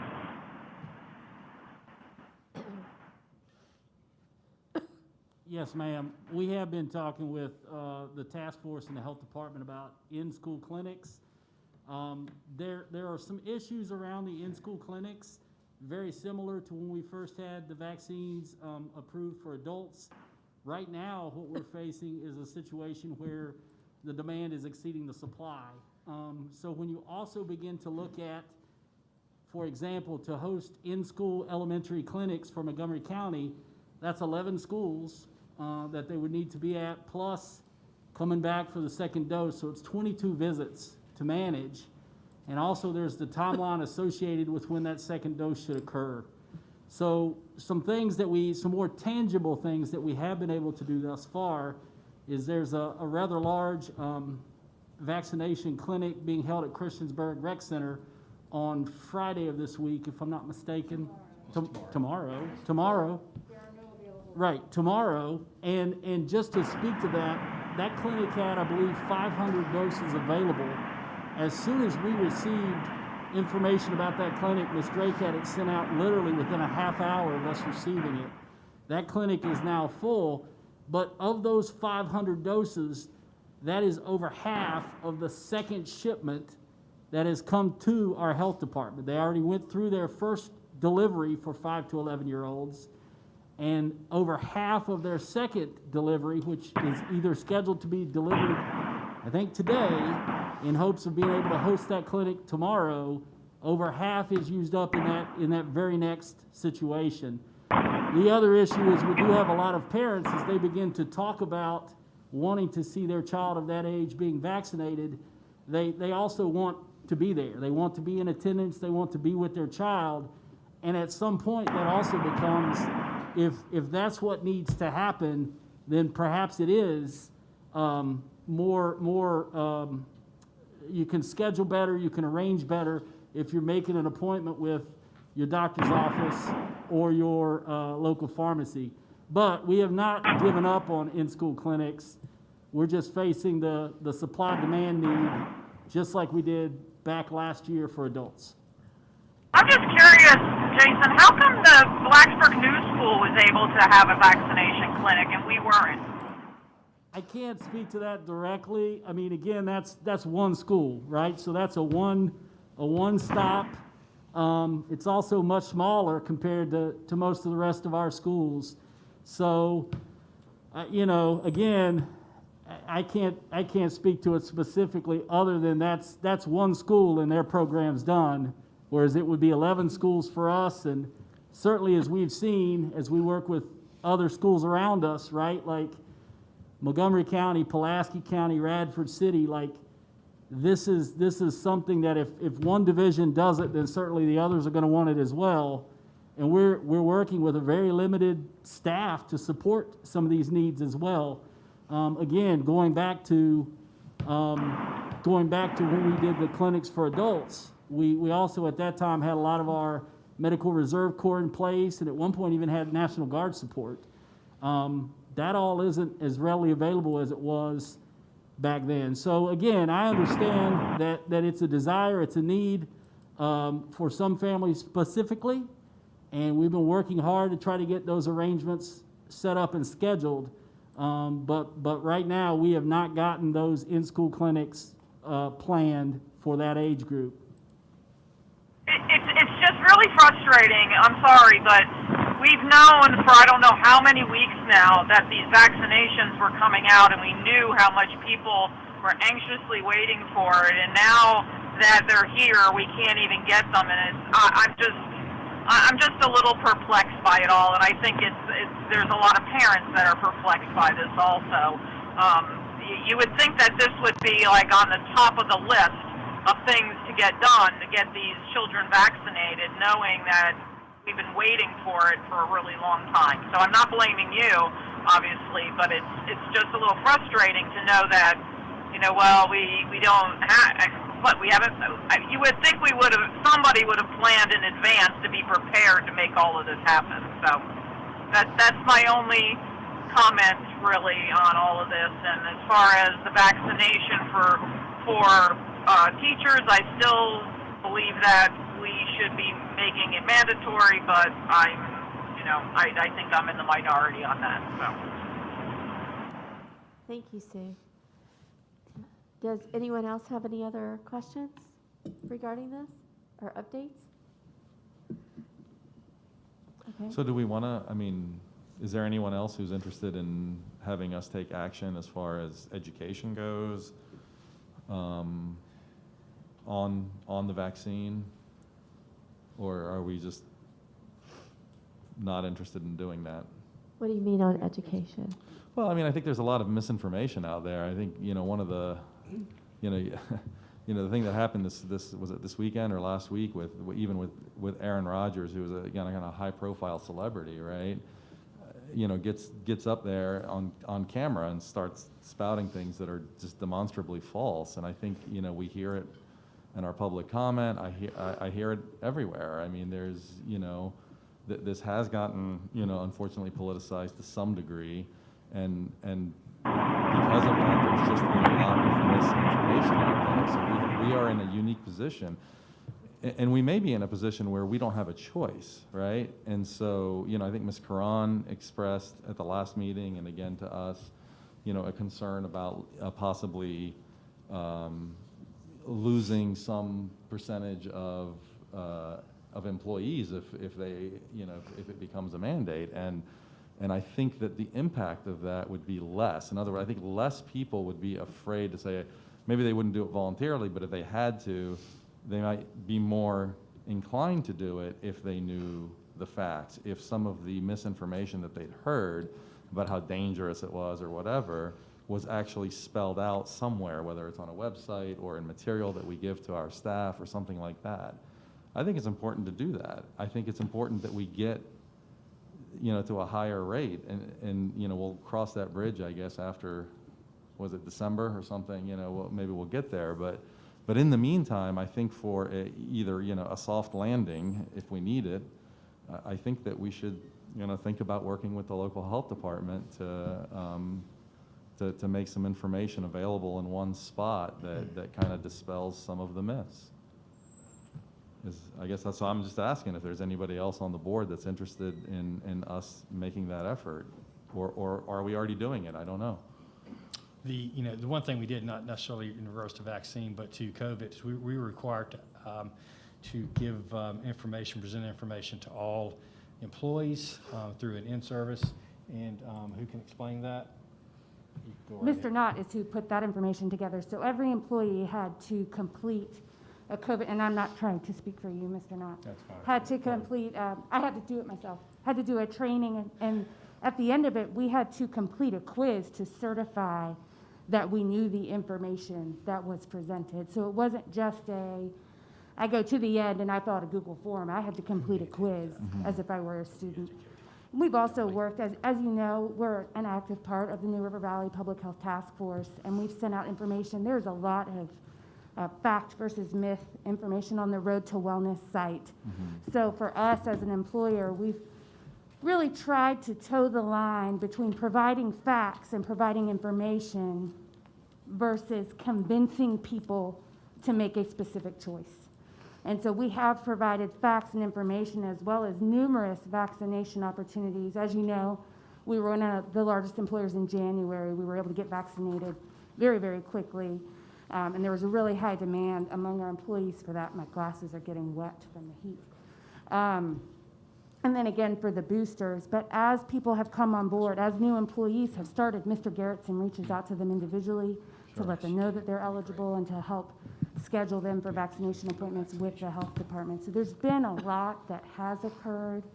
And then we've done some community campaigns in conjunction with the health department as well. But Mr. Knott can speak more specifically about that COVID-19 training that we had to complete and really certify that we knew the facts and information, including about how COVID spreads. I mean, really basic facts about it. How much of that information Mr. centers on the Shabaka, vaccine? may I, excuse me for being rude. There is a state regulation that was updated as of September, and that it's all part of the COVID regulation that the Department of Labor put out. There's a whole section on training. I'm glad to share that with you, but I believe that all the elements that the clerk is describing to you are here and even more. So if you'd like to see what the training encompassed, I can share that with you. Yeah, I mean, I'd like to see that. It goes right down to personal protective equipment, the risks of severe illness from COVID, et cetera, et cetera. I understand that training centers around COVID. I guess what I'm talking about is vaccination. A lot of the misinformation that we're hearing right now is about the actual, getting the vaccine, how many people it kills, and things like this. I mean, there's a lot of that it doesn't actually protect against getting COVID and things like that. So that's the misinformation that I'm talking about, and I'm not sure if that's captured in that training. And I see Mr. Knott shaking his head no. That was not captured like you would like it to be in the training. Certainly there was, I believe there was one slide in there that talked about the benefits of being vaccinated and how it decreases your chance of getting severe COVID. It decreases your chance of going to the hospital, by 3 times or 4 or 5 times, something like that.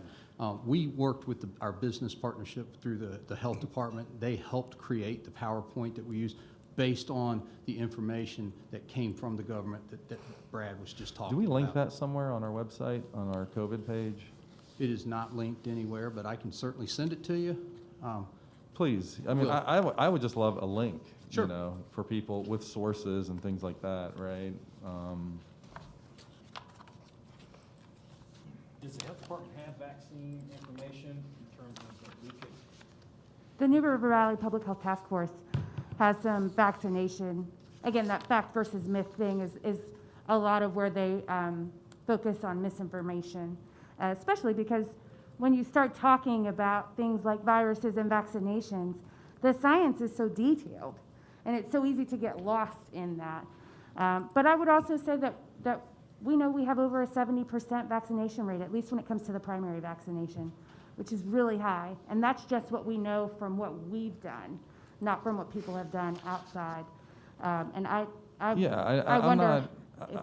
This isn't a, you know, I think we've done as well as we could, right?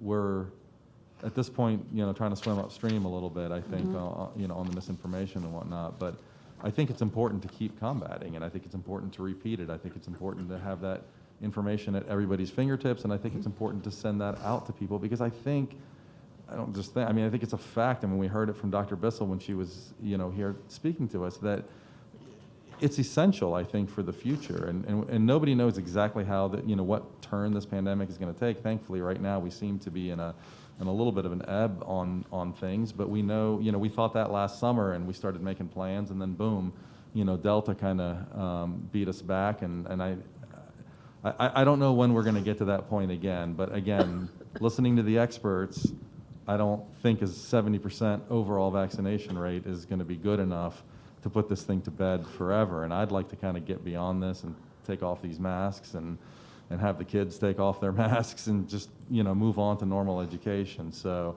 as much as possible, what we can do, I think, is educate and continue to fight back against the misinformation, so that, you know, again, if a mandate does come down, people, you know, who may have been scared. I mean, I read news stories all the time about people, you know, in hospitals and things who almost died, who didn't get vaccinated. Well, why didn't you get vaccinated? Well, I thought it was dangerous. I thought it was kind of a new vaccine and things like that. Those are all falsehoods that are causing people not to do the thing that's not just in their best interest, but in our collective best interest and the best interest of our school system. So I do think that at the very minimum, we should be educating people. I think we have an opportunity certainly to do that when we start rolling these things out. I think the point that I was trying to make was that when you look at that percentage that isn't vaccinated, what we know in communication is that the best tool is the one-on-one conversations, right? So when you tell me in a private conversation that you feel like this science is new, and I can share with you, well, did you know that this science is actually 20 years old and they've been working on it for a long time, and really it was just the removal of red tape that made it move so quickly. That's easier for me to say to you than a rote email or a faculty meeting information. So I'm not saying that there's not opportunity, and certainly we'll take advantage of that and make sure that we're doing all that we can so that when our staff is told that this is something that's moving forward, they can make educated choices about testing versus vaccination. I just think those people who haven't, at least in a community with as large as we have, it's a tough point to cross if they're not already. Does that make sense? Yeah, no, I mean, Yeah. I agree. I don't disagree with you. I think we need all the approaches. Yeah. So I would agree. Okay, anything else we want to talk about on this topic? I just want to add one thing. I'm sorry, Ms. Franklin. I do agree that there's misinformation out there, Mr. Chewbacca, but I do believe it's on both sides. And I do believe we have experts and doctors that will fight against one another on these topics. You said it's somewhat political. I think it's very political. And I'm going to state the fact that I don't think that we should be the ones making people feel scared, or that if they don't get a vaccine that they're going to be shunned, because honestly, the only two people that should be making that decision is that person and their physician, because everyone has their own health issues and other issues that may or may not prevent them from getting the vaccine. So I think us trying to step in and put information out there again, like you said, I think what we've got provided from the health department, I don't see a problem with it, giving them knowledgeable facts. But for us to sit there and make it sound like there's all this bad information out there. Again, I think everyone should have their own opinion, and they should be in charge of making up their mind between there and their physician if the vaccine is right for them. Well, there is a lot of bad information out there. So my question is about the testing. If this moves forward, because I've tried to read through a lot of this, who is required to pay for the test every week? Will that be covered under the, what is it? That's going to be? No. Vista, yeah. No, That- believe it or not, testing, if you adopt a policy that says be vaccinated or get weekly tested and mask wearing, the employer has, public employers have the right to decide whether they want to pay for it or not. So you can pass that cost along. In the Q&A that the federal government put out, they acknowledge that if you do pass the cost along to employees, that could be a problem, right? A disincentive for them. And so that's a policy issue that you all would have to determine. And when we write the draft policy, it'll give you the choice. But right now, we're under Vista, which will cover it. Excuse me. Yeah. So, yeah, it will cover it under the Vista program right as of right now. We don't, any idea how long that program will be available to us? That program will end at the end of this school year in June. Okay. And that includes staffing help with that, right? Yes, they will provide help with that. They will come and they will go to the schools. They will do the testing. Right. Okay, so this is also considered another emergency statute.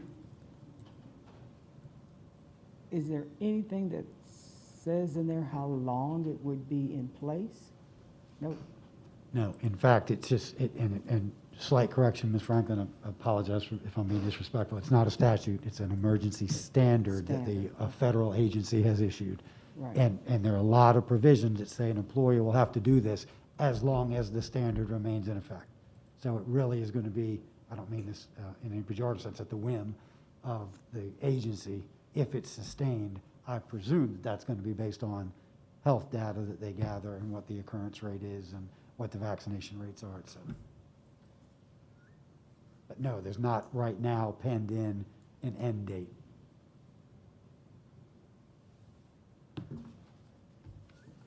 Okay, anyone else? Are we ready to move on? Okay. The next item on our agenda is the Professional Development Committee update. Our strategic plan update this month is about the Professional Development Committee. Ms. Settle is here to provide us with an update regarding these plans.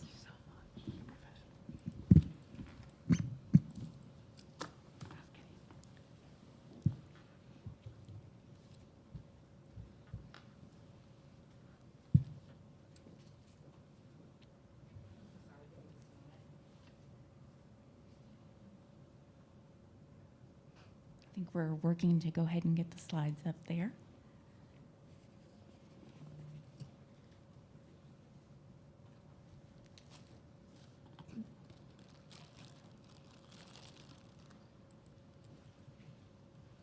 Thank you. Good evening, Madam Chair, members of the board, Dr. Meyer. It's my privilege to be here tonight to give you updates on the professional development portion of the strategic plan. This is just a reminder of how we said we would give updates on the process. So tonight we're going to be looking at the results statement, looking specifically at the analysis of our current practices. And this is how we said we would go through this process. Okay, our first action step was to hire an administrator for professional development and learning. This progress has been completed. The posting for this position went up on April 21st. The candidate was approved, myself, on May 18th, and I began on July 1st. Super exciting. All right. Our next task was to develop and determine the membership of a professional development committee. So on 2 different occasions, we sent out, remember this was a voluntary committee, but we sent out an interest survey. This went out On the 10th of August and again on the 16th, PD interest forms were compiled so that we could find a diverse committee. The committee is actually made up of 18 members. It is 10 teachers, 5 administrators, which includes building level and some school board administrators, 1 instructional coach, the supervisor for technology, and myself.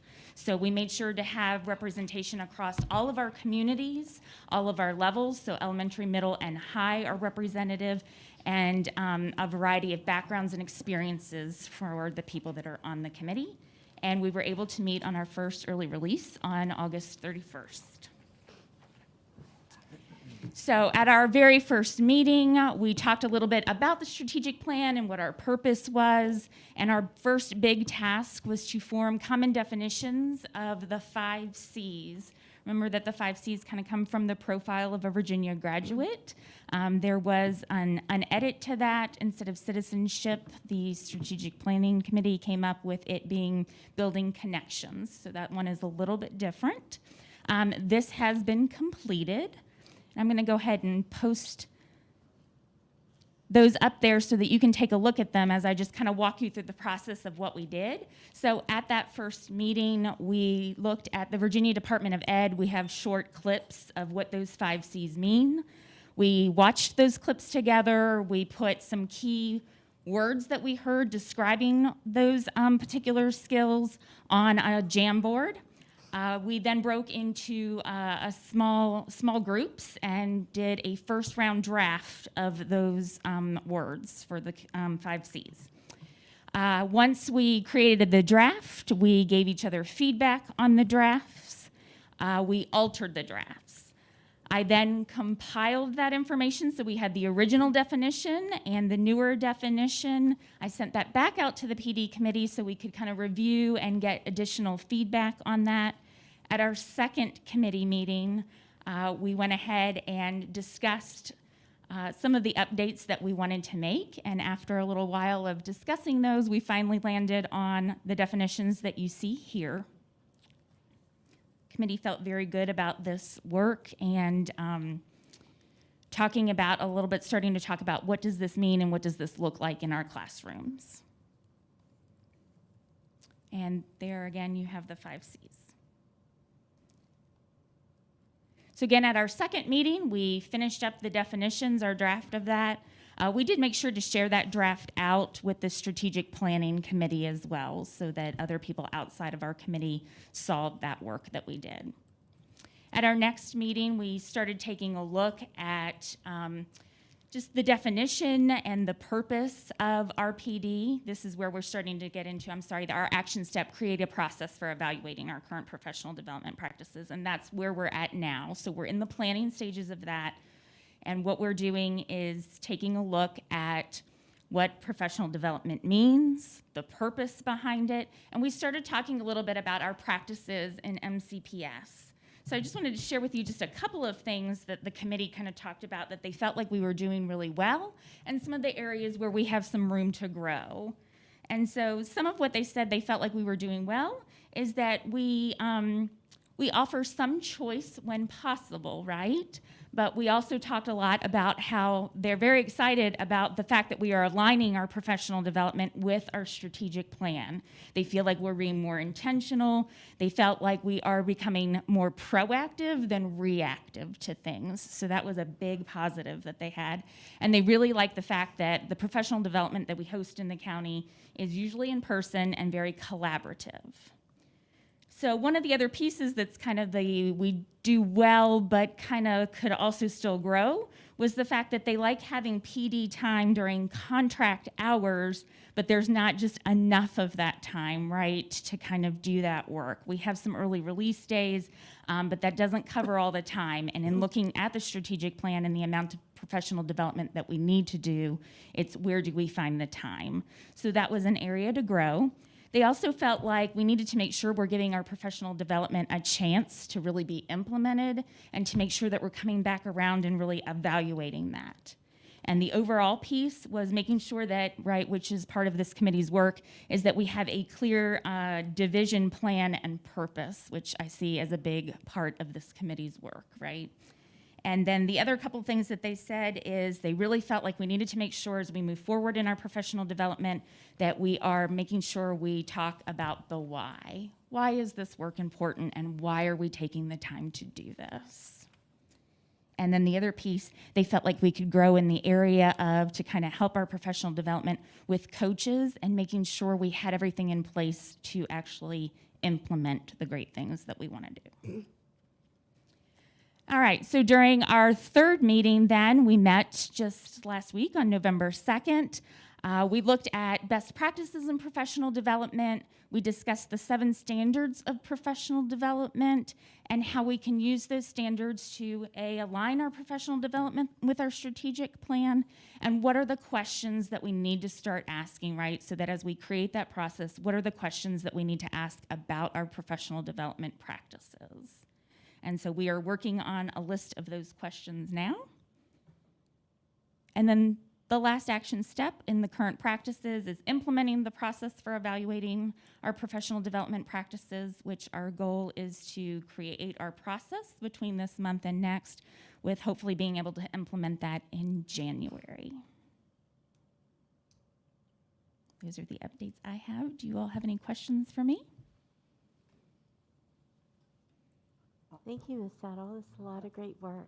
Great, thank you so much. Wait, Yes. wait. Oh. Just a comment, I guess. Sure. I do like the definitions Okay. that you put in and shared with the rest of the groups so that everyone can have a common language as to what we're talking about. Great, thank you. We talked a lot about the importance of that. Wonderful, thank you. Well, that's great. If the board has no objection, I'd like to go ahead and take a 10-minute break. We'll resume at 9 o'clock. Thank you. Thank you.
You guys can scoot out whenever you need to. You can scoot out whenever you need to. Thank you.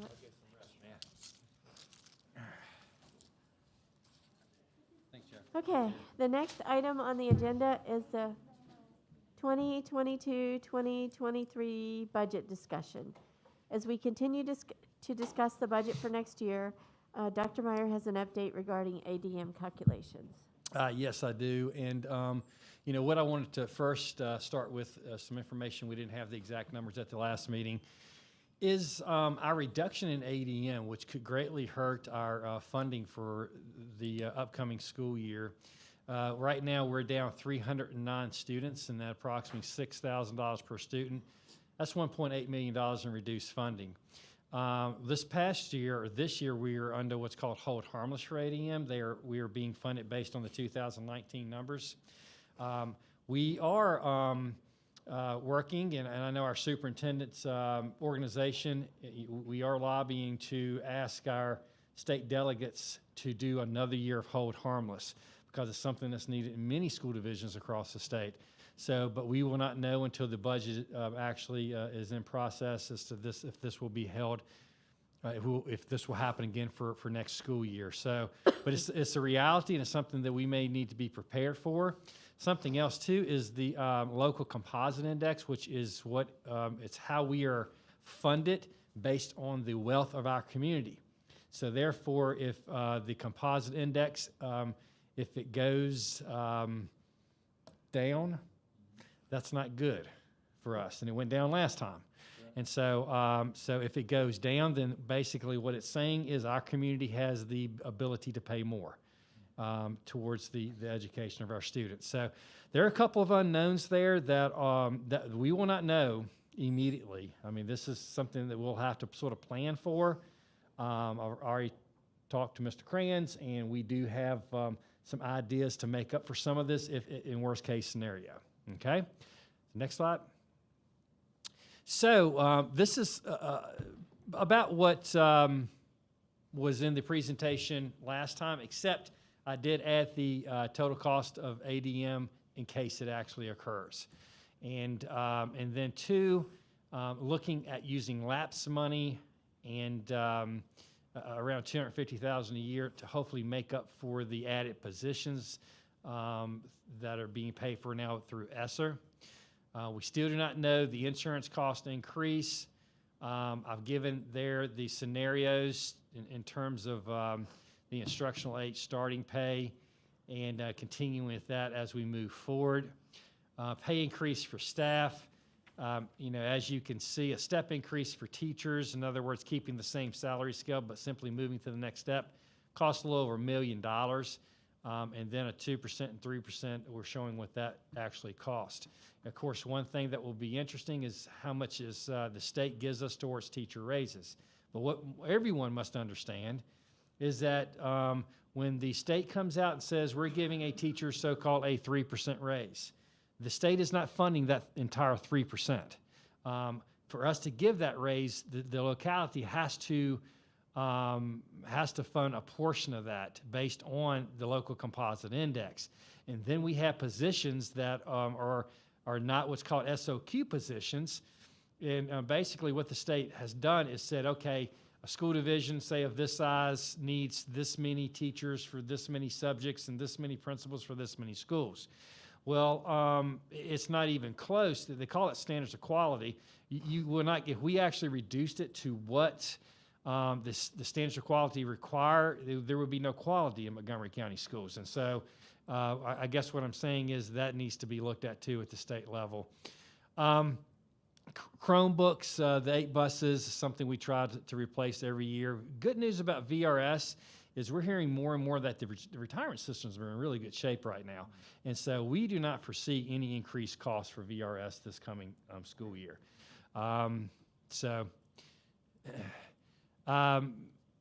Something that the board had asked for that I felt we should, present to you all is you all had asked for a stakeholder feedback company, basically a surveying company, and I'm going to ask Brenda to sort of go through where we are with that process, so that in the future, when we do surveys, if needed, that someone from the outside is actually doing them and what that may cost and what that may look like and the process we're going through.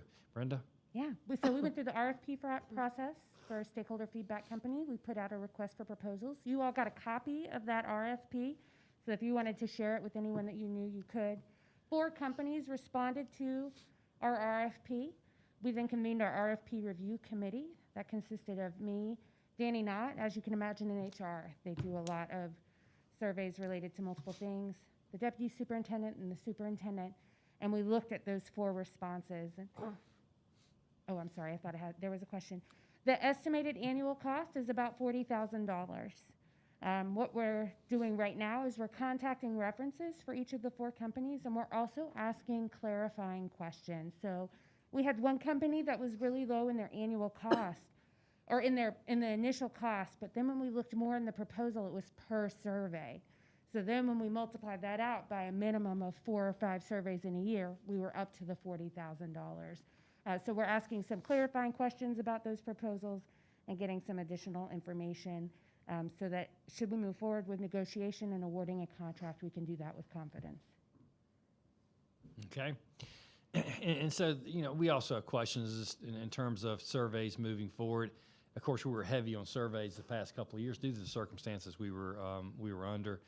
But we do foresee there being surveys as we move forward, and if the board so chooses to use an outside source to do those, then we will move forward with that. So, Brenda, what kind of turnaround times were we talking? Because we had some really short timelines. That's a really great question, Ms. Franklin, and I appreciate you bringing it up. Ms. Whitaker asked me to make sure I talked about that, and it slipped my mind. I remembered as soon as I got back in the seat. And so one of our clarifying questions is, how would you handle something that required a quick turnaround? All 4 of these companies are talking about a 6 to 12 week period to look at questions, to vet those questions, to look at things like whether or not the question is a leading question, to look at any bias that might be in the question, and so to really vet it, and then to deploy it, and then to potentially get those results together. So it is a pretty lengthy process, at least what we saw in the initial proposal. At least I would think if this is the business that you're in, you would be a little quicker with being able to know if a question was a leading question and, those types of things. And I think that's why in those responding questions, we ask them for clarification is if we need something quickly, can you do that? And what does it look like? What does that, in terms of the service you provide, take away? Because most of the things that, that we survey on, we need to know quickly. There's some things like in the strategic plan, we're supposed to survey our employees on retention and those type of things. We can plan for that. But a lot of the things, particularly say with COVID, we needed immediate responses. So I think it's good for us to find out what does that look like for them. Is it possible at the end of, do we have to have a company doing this? Can you hire a consultant that works alongside our staff to just improve some of the surveys? They could have submitted a response. We just didn't get any. So yeah, Tommy, you can tell me if I'm wrong with the bidding process, but had they submitted a response, we can consider those. We just have they have to respond to the RFP in order for us to do that. And there would still be work with these companies that will be done with us, where we would give them basic information. They couldn't, so they would have to, whoever does it will be working with us as well. Bless you. So, with all that in terms of budgeting, of course, we'll bring this back for any thoughts at the next meeting in December. However, at this point, I guess what I'd like to hear from the board is this. Would you like for me to bring back a needs-based budget, which is basically what I've listed here? I've shown the needs and what we actually need, and could I hear that? I'm not so sure that this reflects everything that we need. I think it reflects things that we want to do, But a needs-based budget, for me, is just more detailed, just to show, you know, we need more teachers, we need more administrators, more aides, the buses, you know, trying to keep up with 8 with lapse money. Why I think this past 2 years has really hit home for a lot of people about technology and us, you know, hoping that we have funds to be able to keep that moving. What happens if some year we don't, or for a couple of years we don't? You know, that's would be detrimental, especially if something else should come along and we'd have to shut the schools down, or the way snow days are now being considered. So, yeah. Yeah, you're right. I think it's good, but Right. it doesn't reflect those positions that we are still trying to fill that were cut years ago. Right. The, what this would be is a real needs. I mean, what we were showing are the real needs that we have. This isn't a wish list. We do have to meet this, you know, these needs of our employees and of our school division. This is not something. I could get into several other millions of dollars of things that I wouldn't even call it a wish list, but that we do need, and we could easily justify it. There's no doubt about that. And so, And I believe we need to show that, you know. It's not only to the supervisors, but so that the community understands, you know, that quality that we have. It's not because the state funds it. It's because we are muttering along as best we can and still be able to hire and retain quality employees, and having to, over 3 board meetings, offer more money to drivers, offer more money to aides, offer more money here. It's because, as I've said for years, we've needed to do that. And then we get into the situation where we just happen to have some money that we're able to do that with, but as you guys are budgeting to keep those positions in and to make sure those pay increases are maintained, but those multiply over the years. So, like I said, I think we need to just show a little bit more detail, but that's me. okay. Okay. Any other questions for Dr. Meyer? I think, well, you're asking us a question, I think, right? And I agree. I know where Penny's coming from. I mean, I think we are obligated to produce, you know, a budget that shows our needs. But I understand the position that we're all in, also with the Board of Supervisors and with the limitations on funding. There's also kind of, you know, there's different levels of needs, if you will.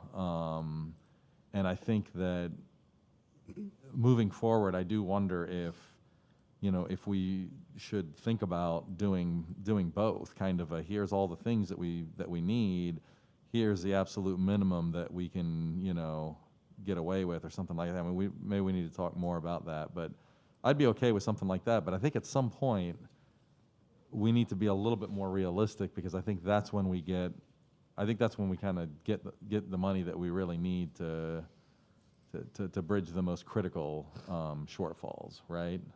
That seems to have been the case. So, you know, there's a big difference between a step increase and a 3% average. There's a big difference in this between, you know, $20 starting pay and a $15 starting pay. I mean, I think these are things we need to do. I think one of the things you guys are going to have to determine, and maybe go back to, you know, look at some numbers even from previous years and whatnot, is, you know, help us figure out where that needs to be in order to help retention to the level that we need it, or attract people in certain positions where we need it, that type of thing. Right. I think Maybe sort of a tiered approach to the, you know, to the budget and tiering it off. Yeah, I think so. I mean, there's so many unknowns right now, right? I Mhm. mean, that 1.8 million is a pretty big. That's huge. Well, you know, even if we assume the VRS is 0, you know, we've been lucky on insurance, I think, for a few years, but I don't know how long that's gonna happen too, so. And I can tell you now, we're gonna have to put some money towards insurance. I would imagine with. Yeah, because we've been funding ourselves pretty well the last couple of years. Tommy, you want to speak to the insurance piece? I mean, we've been fortunate, we're self-insured. Yep. So we put dollars aside into a fund. That fund is, you know, typically average right at about $3.5 million at any given point in time. You know, for the years that I've been here, which is approaching 4 years now, we've not seen any increase, you know, on what employees have contributed. But the reserve is getting tighter and tighter and smaller, and what we hear and see, we're anticipating that when we get to the budget side, that we'll be asking, we're gonna have to find a way to fund that reserve up. Sure. So either we take it from new revenues, we take it from other things we may cut, or we seek it, as Ms. Penny's saying, as a list of here's what we need to continue, you know, just to maintain the competitiveness of our positions. Yeah. We need X amount of dollars from the county on the health insurance to maintain our reserve. You know, what's been interesting the last 5 years, we've given raises to employees every single year, which is needed. And we've gotten money from the state to do that. Yes. What's happened is that's about all that's been in the budget is just the employee raise, because the only thing that we were given was basically the match from the county. That's right. Does that make sense? Oh, yeah, absolutely. Because we had to provide that match to give the raise.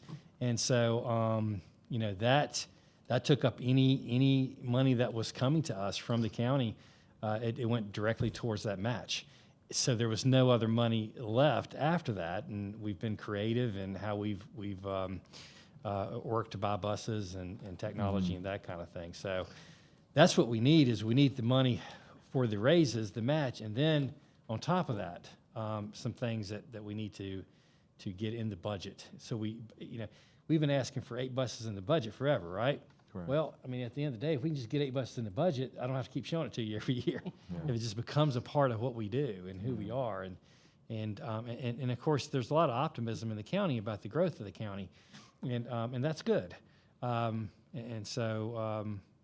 we'll see how it all sort of shakes out here in the next few weeks. And something to be aware of too, that, you know, the governor's budget comes out in the next few weeks. It's not going to probably look like the new governor's budget. So usually in the past we could go by the governor's budget in December to give us an idea of where we're headed. It's really not going to mean much. It's going to look different than what the incoming governor will do, I'm sure. So. Yeah. Okay, any other statements, questions, discussion? All right, the next item on the agenda is budget planning calendar. The administration has provided the budget planning calendar for our review and approval. This calendar adds 1 meeting to our calendar, a joint meeting with the Board of Supervisors on March 22nd. Does anyone wish to make a motion related to the budget planning calendar? I move to approve the budget planning calendar. Second. Any discussion? All those in favor? Aye. Aye. Any opposed? We got all that, right? All right, the next item on the agenda is 21-22 calendar updates, teacher workdays. The board asked the administration to provide additional teacher workday recommendations for the second semester. Dr. Meyer, can you provide an update to the board? Yes, Ms. Drake is now pulling up that calendar so everyone can have a good visual here. You know, what we have done is this. We've brought back 3 days that could become teacher work days if the board so chooses to do so. One would be January 31st, which would no longer be an early dismissal. It was originally planned as an early dismissal, but now be a full teacher work day. February 28th would be no early dismissal, and now will be a full day. So February 28th will actually, we're taking away those 2 early dismissals basically to gain back some time. March 11th would be a work day, and April 29th would no longer be an early dismissal, but a full teacher work day. So the actual work days are January 31st, March 11th, and April 29th. And then those early dismissals will be eliminated. That is what we're recommending that you consider. It's up to you. On January 4th and 5th, in the pink, it's not, and I don't have that calendar up, but what does those days represent? Yeah, the 4th and the 5th, they are teacher work days. They are they are one day is a PD day, and one day is a work day for teachers to get prepared for second semester. Okay, so, and in my comments of talking about teacher work days, please, I don't want anybody to think that I'm against teachers and it's not something I want, but we got some emails from daycares and things like that that said, hey, you know what, this is hard, we don't have the help either. And parents as well. And, you know, I spent last Tuesday at the polls from 7 to 7, and I talked to teachers, I talked to parents, I've talked to lots of people. And keeping kids in school was a big, big issue with lots of people. So my just expression on this is, you know, let's find a way that we can help teachers, but also let's make sure we're not hurting families and keeping kids in school as much as possible. But my concern for January, and I understand there was an early release, but we're already missing, 4 days, and that's not counting any snow days. So, you know, I was wondering if we couldn't bump that down to, I don't know, something in February, since we're making the 28th a full day, since there's already a teacher's work day, the 4th or the 5th, and do it the first, you know, somewhere in February, right around that first or second week. And then, I don't know, I don't know, it's hard enough to find daycare. And like I said, getting an email from a daycare saying, we don't have the help. We don't have the people, we don't have the room. And that's something we have to take in consideration, so. Yeah, I Well, mean, I've got some ideas. I don't- no, I don't know I if my totally, thing's I right or totally agree. wrong. I totally agree with you, Jamie, and this is something that I think this is something that I kind of fought on the calendar committee. However, I will say that, I mean, you know, the pandemic has changed things, right? understand. And we're, you know, I feel like we're actually maybe in some ways a better position than most, and I almost feel like we're in a position where we're kind of choosing between burning our teachers out and having a bigger problem on our hands versus spreading out a few extra days. So with that in mind, you know, I understand. Don't get me wrong. I agree with what you're saying. But I think this, you know, what's nice about this calendar, first of all, that those first few days in January is really part of winter break. So I think for a lot of families, maybe there's even already plans on those. So I don't think we change those. The 3rd would be, but not, I mean, I guess. The 4th and the 5th were Okay. already part of the Gotcha. Yeah, calendar okay, I see. originally. I'm So sorry. yeah, so that's already part of break. I think the goal was just to maybe to put those days in ways that makes it easier. Again, I know there's always going to be difficulty and whatnot, but since that was already a half day, right? The cost to a parent, or the additional cost to a parent on that is really just another half day. And then, oh, by the way, you get it back on the 28th, you know, the following month. So I do think for the total days that we actually, that they added to this calendar, I think we kind of got the best bang for the buck by basically joining some of those half days. And I agree.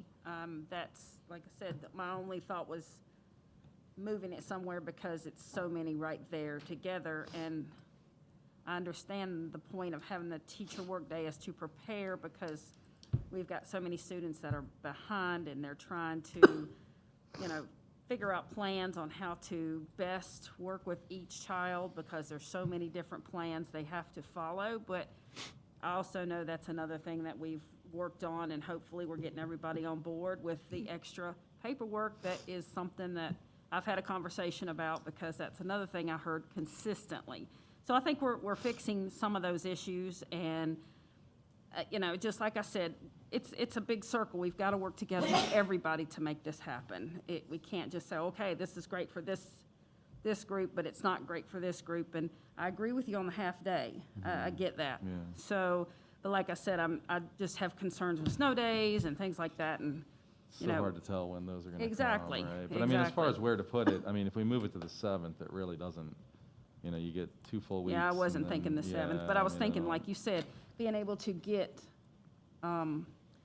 classroom time as an amount of time to get something under your belt. Does that, Mm-hmm. do you follow me? And so that way you're coming out better with, but, you know, the 31st being a half day, that might be the best. I just, and giving back the 28th, I'm okay with that, most definitely. I mean, I think it's gonna have to fall somewhere, and I think falling on a day that parents were already planning on a half day is probably. Okay, what is a thought process of why we chose the 11th in March opposed to like the 4th, since was there a reasoning for that choice, Dr. Meyer, or is that just a day kind of looking at the schedule worked? Yeah, I know that, let's see, I mean, it's sort of in the middle there. You know, it sort of does divide it. You know, I know it does, that is the spring break week of Virginia Tech where a lot of employees are out of town too. Okay, gotcha. And so that would help a large group of families as well, but it does fall right there in the middle. Okay, gotcha. So I'm going to kind of echo what Mark and Jamie are saying. I have been as well talked to a lot of teachers and students actually have actually contacted me, and I've been on both sides of the fence with them as well. I understand that our teachers have a lot on them, and I want us to be able to help them in any and every possible way we can. I think doing it on the half days is a very good idea with the fact that what Mr. Chewbacca brought up about parents already relying possibly on daycare that day, and it may be not making as much of a dent in schedule of trying to find something for a full day there. I am a little concerned with what Ms. Bond has said about the amount of time off in January. I think we also have a holiday in there too. My main goal is to keep the students in the classroom as much as possible. What we've learned from COVID more than anything is that the learning loss is huge.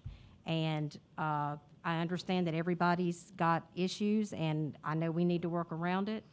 But the more we keep the kids out of a classroom, I think the more issues we're going to have down the line of trying to get these kids back where they need to be, as well as giving more work to our teachers, trying to get these kids where they need to be. So I would like to find a way to help our teachers with the fact of, so the days that we're giving them to do what they need to do, is there any way we can look at maybe, and forgive me for not knowing exactly what the teachers are technically all responsible for what they need to do. I know a good majority of it, but maybe even talk to our state, possibly legislators, on what is mandated for them by the state to help them as far as time, because I think Ms. Bond had mentioned something about it. The main thing of it was paper. I want to say it's mainly paperwork that we've heard from the ones, at least different ones that we've talked to, was what a main issue of the time-consuming part that they're having getting completed and getting done. And on the note with the students, the ones who are taking the extremely hard courses, and I think Ms. Whitaker had said could use the catch-up time, and my daughter would be one of them. I can verify to that. But I'm also hearing the ones that are saying, oh, I can't miss another class. I don't want to, if I miss that class, there's an issue with them being out of class again. So it's just it's a hard balance. Can I speak for a second? Absolutely. Great, thank you. I'm going to disagree with all of you for the most part. I understand students need to be in school, I get that. And obviously, in the perfect world, they would be in school all the time, just like normal. But we don't live in a perfect world right now. We live in a well, actually still a pandemic world. And I am not kidding when I tell you that you are going to see a number of resignations this year that you hadn't seen before. The teachers, this isn't just about them doing paperwork on a day off. If you think that that's what they do, then you're very wrong. You're Because this is misinterpreting when- me, Ms. Cass. I didn't say it was just paperwork. Dana, hey Dana, I think this is my turn to talk, and I've been listening all But night long. you are Okay? misinterpreting what I said. I know, but I'm not done talking. So when I'm done, you can interrupt me, or you can follow up with me. But right now, you're interrupting me, and I'm in a car and I'm driving, so I'd appreciate if you not do that. Continue. So teachers are burned out. This has been 2 years of pure hell as a teacher, and maybe you have talked to some teachers, think everything is great, and they want their students in the classroom all the time. But I guess you and I are not talking to the same teachers, and we're not talking to the same students, because I'm hearing the opposite. And I'm hearing from a lot of teachers a lot of concerns. It's hard in the classrooms right now. We have had a lot of issues going on from a discipline perspective, and it's very stressful for a teacher. And they need time to just plan. Teachers spend their time planning, trying to put together classroom lesson plans so that when the students are in the classroom, they're effective teachers and they are getting the learning that they need. But if we're going to just say, hey, no, we need to just get kids in the classroom and make it happen, teachers, you are not helping the teachers at all. And so I don't hear anybody saying anything that really shows any deep understanding of what's really going on in the classroom. I think Dr. Meyer's trying to find some kind of a solution to help. And instead, we're sitting here picking apart, oh, well, maybe we can do it this day, or maybe we should do it that day. So in this case, I would like to listen to what Dr. Meyer is suggesting and moving forward with those suggestions. Okay, so I'm going to say that I'm not saying that teachers don't have it difficult, because I think I already stated that in the beginning of what I said. And I'm not saying that all they have to do is paperwork. And yes, we are talking to different teachers, and I can assure you I'm not talking to the same ones all the time. I'm talking to several different ones in all the counties, not just mine, and all the different districts. So with that being the case, Dr. Meyer, could you please remind us how much planning time the teachers have in their workday as of present, and what is required for them for the planning, what is required by us that they have for their planning, if that's what this time is going to be, as apparently Ms. Cass has stated that it will be used for planning. There's no requirements of planning. Dana, a teacher has to put together lesson plans based upon the classes that they teach. They could have, it depends on how many preps they have. And it depends on how much differentiation they have to do in the classroom. And it depends on who they have in the classroom to help them out. By the way, we are short on aides, and so our teachers are now having to cover classes of 25, 30 kids without any aides in the classroom because we don't have enough people. Oh, and by the way, we don't have enough subs. So they also have to fill in for and be substitute teachers during their planning period because we don't have enough subs. So there's a whole lot of issues that are involved here that if you go into, and you know, by the way, I don't talk to just teachers in Blacksburg, if that's what you're thinking. I get lots from people in Christiansburg and Shawsville too. And I know there's a lot of teachers out there, outside of my district, that are very concerned. So maybe what we need to do is really talk to the teachers and see what it is they need to make things better for themselves. And I think that's what Dr. Myers tried to do, but we're trying to make a quick solution to a really long-term problem and a really deep problem. Yeah, and, So I'm just, go ahead, Danny. I'll take it from there, Sue, because the long term is key here. Because everyone seems to think that everything is going to be fixed in a year and a half. It's not. This is going to be long term, getting students back to where we want them to be, where they need to be. And when I'm hearing teachers who have been with this district for years and are dedicated say, I'm really looking at another occupation because I just can't keep doing this. That rocks me back on my heels, literally, to hear these folks saying this.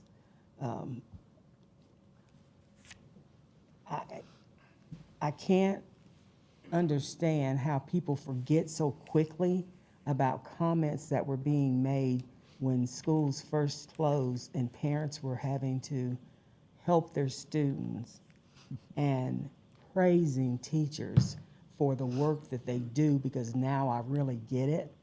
And now it's like, no, that's your job, you need to suck it up and do it. Well, no, that's not how this works, because they don't want to suck it up and do it. They want their kids back in school. The kids need to be in school. But at the same time, if we're not helping our teachers, it won't matter if they're back in school, because there'll be no one to teach them. Just like Sue said, we're short with aides, we're short with substitutes, and until we can get things back to some type of normal, that people want to come back and work in the schools and hold on to who we have, those seasoned, those teachers who understand the students because they've been around them for years and what they really need and how they can help them best, we're going to be in a lot more trouble than trying to catch up in just 1 or 2 years. It'll be decades, because the system will collapse if we don't start making sure we're fixing things as best we can to keep who we have. I just can't tell you how devastating it was to me to hear these teachers say, I'm looking for something else, because I just don't know if I can keep doing this. So I do have concerns, as I expressed before, about the Fridays, because it may seem like a great idea, but when it comes to parents, it is not necessarily the great idea, because you can't always get the time off, and you can literally jeopardize your job, because across this country, there's not enough affordable daycare, not just in Montgomery County. The same situations you hear from everywhere.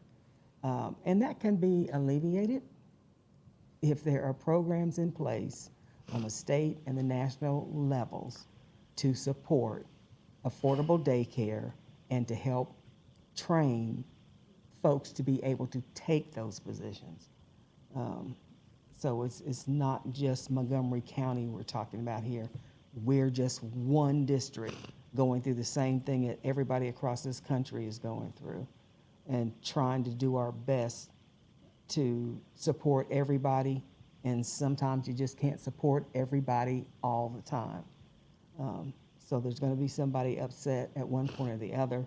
What the issue of lesson planning and how that was happening, and how administration has really dissected that and looked at that and taking away a lot of the work that folks felt they had to do, has been a huge help to a lot of people. And having that conversation with our teachers and our employees, I think I've been mentioning this for the last couple of board meetings, about us as a board sitting down and having that kind of round table conversation with folks, so we get a better idea of who is in our district. And because of the way that the information that Dr. Myers has been able to gain through his office hours and other personal conversations, where there has been I believe, he's been able to gain more insight to a larger group of people, has been helpful with the decisions that are being made right now. But I still think we as a board need to make time to listen to who is working for us in this district, who is caring for the children in this county. That's some time we need to make that a priority for us. So I'm just really, really frustrated that everybody thinks everything is gonna be taken care of right now, and that our teachers don't need some kind of room to breathe. And with all the things that are already mandated that they have to do and that we have to do with them, that's just a part of what this is. No easy fix, but we will get through it, and it will hurt sometimes, but we're gonna get through it. And our students, they are the number one reason why we're here. But it also takes everybody else to make it work for those students, including our parents. And understanding that not everybody works at Virginia Tech, so that things falling into whatever breaks or whatever else they have, because even everybody at Virginia Tech doesn't have the same types of breaks that we think they do, because they have to be there working when students aren't there. There's still a lot of people making that campus work. So, and later in the meeting, I'll go over the feedback form that was sent out to teachers and some information I've gotten. We haven't solved all the problems, that's for sure. We've definitely started addressing one major issue. One of the issues that we have not addressed yet, that we're going to continue to look at is time. That was one of the themes, is time that teachers need to prepare. You know, I'm a strong believer that great instruction comes from great preparation. And, you know, it's not always about a kid just being in the classroom. It's about having time for teachers to prepare for instruction. It's not necessarily writing lesson plans, it's preparing for instruction and being ready and being there, you know, totally in mind, not just in body, to be ready for these students on an everyday basis. And our teachers are dealing with, you know, usually we can focus a lot on what we call Tier 1 instruction, which is the instruction that occurs every day in a classroom. What we're finding right now are we're having a lot more Tier 2 and 3 students. And what that means is the Tier 2 and 3 students are students that are in need of remediation. And we've got more of those this year. So that's where it's really been difficult for teachers, is trying to address those students, because we have so many more of them. And it takes time to prepare that information and that lesson. It's almost like they prepare 3 lessons for every lesson. You prepare a Tier 1 lesson, but then the expectation is that if a kid doesn't get it, we got to go back and figure out what can we do to help them get it. That's getting to the Tier 2, Tier 3. And we're seeing more of that because so many kids are behind. So the way I look at it sometimes is a teacher work day, you might be taking a step back to take 3 steps forward later on. And I think it can be very beneficial. Another conversation that we're going to talk about very soon here, coming up, is the board parameters for calendars in the next 2 years. And, you know, I pretty much only have one thing that I would like to be considered, is that is to put 8 teacher work / PD days in the calendar moving forward, because we need both. For the strategic plan, we need, you know, basically it would be 4 PD days and 4 work days in the calendar is what I would like to see, because teachers need both. We don't have time to do PD in the current calendar structure, and we don't have time for teachers to get work done in the current calendar structure in the mid-year. You know, so we'll talk about that in a few minutes too. But I do think it'd be beneficial to our staff if the teachers were to be able to have these days, you know, as we're moving forward. But it's up to you. You let us know what you'd like for us to do. You know, another idea is if we have a January snow day, you know, maybe we get rid of the January work day, something like that. I don't know. Maybe that's something that could occur. Well, and that was the conversation, you know, the last meeting we had, and we placed the 3 work days. It wasn't that we expected teachers to suck it up and deal with it. It was the fact that let's talk about what days might work best. You had recommended a few. We changed it around. Collectively, the whole board had a conversation about what they thought was right. That's the same thing with the upcoming after the new year. Let's talk about what do you see as the best? It's not about not having it or asking somebody to just deal with the situation. It's about, okay, you know, how do we think that each workday is going to be beneficial the most? So just like you said, those are ideas. The only way to have those ideas is to brainstorm them and collectively as a board to have a conversation. So with that being said, you know, it's, that's a great idea. If we have a snow day to rethink, you know, that might be an option. I don't know. I mean, I'm okay supporting this calendar as presented. I think there's always the caveat of making changes, and I do agree that, I mean, certainly if we had an excessive number of snow days right before that or something, if you wanted to mark that day tentative or something like that, I'm okay with that. That's fine as a way forward. But I think we do need a plan, and so I do think that we need to try to plan that stuff in. I don't know how I feel about taking away a work day for, you know, when there's a snow day, because a lot of teachers, of course, have their own, you know, family to deal with at that time and things like that. I mean, I think the goal here from looking at it is to basically spread out either a work day or a break day, you know, a holiday or something of some kind throughout the calendar. And I do think, I agree with you, Penny, that's, and when we talk about the parameters for the calendar here, you know, that's going to be kind of a fact of life, I think, for the next year or two. So I'm supportive of that.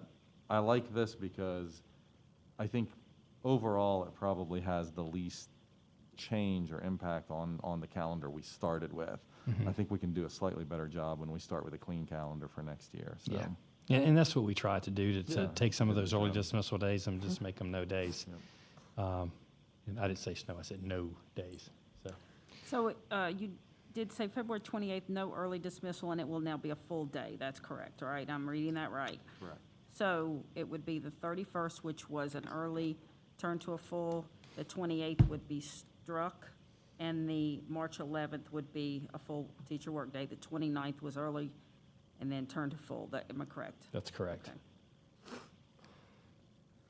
Does anyone wish to make a motion related to the additional teacher workdays for the second semester? Motion to change the calendar is reflected here. Second. Any other further discussion? All those in favor, aye? Aye. Any opposed? I'm sorry, I couldn't hear what the motion was. Sorry. To add the additional teacher workdays for the second semester. Okay, thank you. Aye, thank you. Okay, did you get her vote? Okay. Any opposed? The next item on our agenda is actually our future calendar planning. Updates for the calendar planning for 2022, 2023, and 2023, 2024.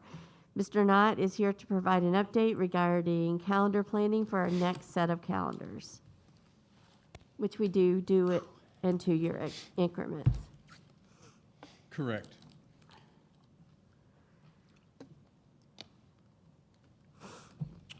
So I'm very excited with the process that we have developed for creating our calendars for the next 2 years. What you see here is our timeline and kind of process. I met with the calendar committee yesterday to explain this process to them. We have 4 teachers, 1 principal, 5 parents, and then 3 central office members on the committee. The central office members are myself and then also Carl Polly and Barbara Wickham as our directors for instruction. We met last night. We will meet again next Monday, and our goal next Monday is to create calendars for the next 2 years based on the information we get from you guys tonight as we look at our parameters for creating the calendar. On the 17th, we will present this calendar to the Equity Committee to gather feedback from that group. Then on the 29th, we will meet with the Elementary Advisory Committee to do the same thing, gather feedback from our elementary folks. And then on December 1st, we will meet with the Secondary Advisory Committee to do the same thing. On December 13th, the calendar committee will come back. We'll take all the information that we've gathered from sharing our calendars with these committees, and we will work to create 2 calendars, one for the 22-23 school year and one for the 23-24 school year that we can present to Dr. Meyer. We talked last night about our goal is to present to Dr. Meyer a calendar that is so good, he doesn't think any changes need to be made, and when he presents it to you guys, you don't think there are any changes to be made. We hope very much that we are Sounds like able to do utopia. that using this process with all the feedback that we're going to gather. Utopia. Ma'am? Utopia. Well, you've got to live somewhere, you know. So, in January, on the 11th, we'll bring the calendars to you, and then hopefully on the 18th, you guys will approve those calendars. What we need to do tonight, and I shared already with you guys a document with the parameters so you had it ahead of time to kind of look at, is we need to discuss the parameters and make sure that we have the guidance from you that we need to develop the calendars. So in the chart that I sent you, we had previous school board parameters, we had our current practices, what we were currently doing with our calendars, and then any recommendations from Dr. Meyer. The first item to discuss is the 10 in-service teacher workdays, which we currently do have in our calendar. You'll see there that Dr. Meyer is suggesting adding a total of 8 workday/PD days to the calendar, 4 in each year. Eliminate early dismissals, and we will not extend the calendar. We will use the 990 criteria, 990-hour criteria instead of 180 days. And we will have 10, and we can do all of this because we've got 10 designated virtual learning days that the state now allows us. Yeah, so, and I'll just give you my thoughts on this. You know, we have always started with 180 days, but we have always gone back to counting hours because we never make it. And I think it creates a lot of anxiety and issues in creating the calendar when we're always trying to get to that 180, you know, when we're not going to do it anyway. And so why not? The state allows us to do 990. Most likely, we'll be easily over 1,000 hours. With this calendar, we can give that information as how many hours are in the calendar to show you that we're well over the 990, because we'll still build some cushion for some sort of catastrophic weather days, you know, type of thing. And so the PD / work days for teachers during the year, I just discussed that. One thing you have to remember is this, we have about 900 teachers. We have several professional development requirements that will be coming down the pike here pretty soon. And what those days will look like is basically, what we're thinking right now is when secondary is doing a PD day, elementary will be doing a work day and vice versa. So we can actually present the PD to a smaller group. It's nearly impossible to get PD to 900 folks at one time. So we'd alternate that. And I've talked to Marcia, and it seems like that would definitely work with some things we need to get done. You know, early dismissals, you know, we've always heard complaints about those. Some may like them, but I hear a lot of folks talk about this, mostly just a disruption of the day. All the schools have to change their schedules. Anyway, is it really getting a bang for the buck? Because it's not a half day. It's really only a 2-hour early dismissal. And those 2 hours, and I've taught in that situation with early dismissals, and it's almost like you just catch early breathers all you do, you know, and I don't know how productive it is as opposed to coming in for a day to do things. And then, of course, you know, one thing that allows us to do this, too, is the 10 designated virtual learning days that are now allowed by state code. So we can actually use 10 days for virtual learning when they're inclement weather days, and sort of go sort of along the lines as what we did on Wednesdays for last year. And so this is definitely allowing us to do this. So pretty much, I think this is all that I sort of asked for, you know, as we're moving forward. And so, thoughts on this? Would you still have that early work day, early dismissal if there was a TAC game on that? When? Say Would that- you still leave the early dismissal if there was a TAC game that was added during the That's school something day? that we could do. If there's a Virginia Tech football game, because we got to get the parking lots and, cleared and get kids home. I think that's addressed later in this presentation, Is it? isn't it? It Okay. it is, All right. well, it is. yeah. We have a plan for that. Okay. Yes, ma'am. Right, So- right now, a recommendation for that. Let me rephrase that, a recommendation for that. So, I guess the early dismissals aren't really half-days, but I've just been used to calling them half-days. I mean, I look at this and think, I don't know how many of those we had in a year, but I think a lot. Yeah, at least 8, if not more, I mean, I right? don't know, there are a lot. We had 8. And Years so ago, if we you had count- one per month. if you and count- we kind of cut back. Two half-days make a day. I know the hours don't completely line up. I mean, I'm doing this a little bit, but, I mean, roughly, you're asking for 4 extra days. I think that's Yeah, 4, our 5, 6, current. somewhere, yeah. Yeah, I think in our current climate, I think that's totally reasonable. I think the one thing that I'm just kind of interested in, I'd be interested to see what the teachers say in the calendar committee on this one. And the parents too. The 10 designated, virtual learning days. I have heard from a lot of parents. I mean, I think nobody's mad at the teachers for this or anything like that. But, people are kind of like, come on, that's not really a learning day. I mean, I hear a lot of that, right? And so I do wonder, if we do, what's our average, Dan? Is it 7 snow days in the past, I think, has been our average roughly? No, sir, I can't say it's 7. It varies so Okay. badly from year to year. Some years, we will have 1 or 2. Next year, we'll have 5 or 6. I can't tell you what the average has been over the last 5 years, Okay. though, but I don't think it has been 7. Okay. I do wonder about the idea of having, some swap days, if you will, or something, like what we were talking about for this coming spring. But if we Right. kind of We're- make that more of an official thing, I mean, I guess where I am is I'm not sure if we get to 10 days, 10 virtual, and we use up those 10 days, is that too much? I don't know. Maybe these are questions for the calendar Yeah. committee to answer, like, Sure. Are we fudging things too much? Should we only use 5, 6 of those days and maybe, try to do something, either swapping or add days to the end of the year or something like that? I don't know. I think we need them in our back pocket in case we need them. Okay. Okay? Yep. I met last week with my student advisory council, and they're just a fun group. They're my favorite group to meet with, is student advisory council, and it involves our board reps and some middle schoolers and that kind of thing. And I made mention, I said, I talked to them about this, and I know that, your teachers aren't giving you a lot of work on those days, right? It's not that big of a deal. A couple of them rolled their eyes and like, yeah, they are. I mean, it's really Yeah, a lot no, that. I think your mileage may vary, right? It Like, varies from teacher yeah. to teacher. I think, some high school teachers that are in, and kids that are taking some very advanced level coursework, they are really getting nailed on those days. They're having to do get a lot of it done.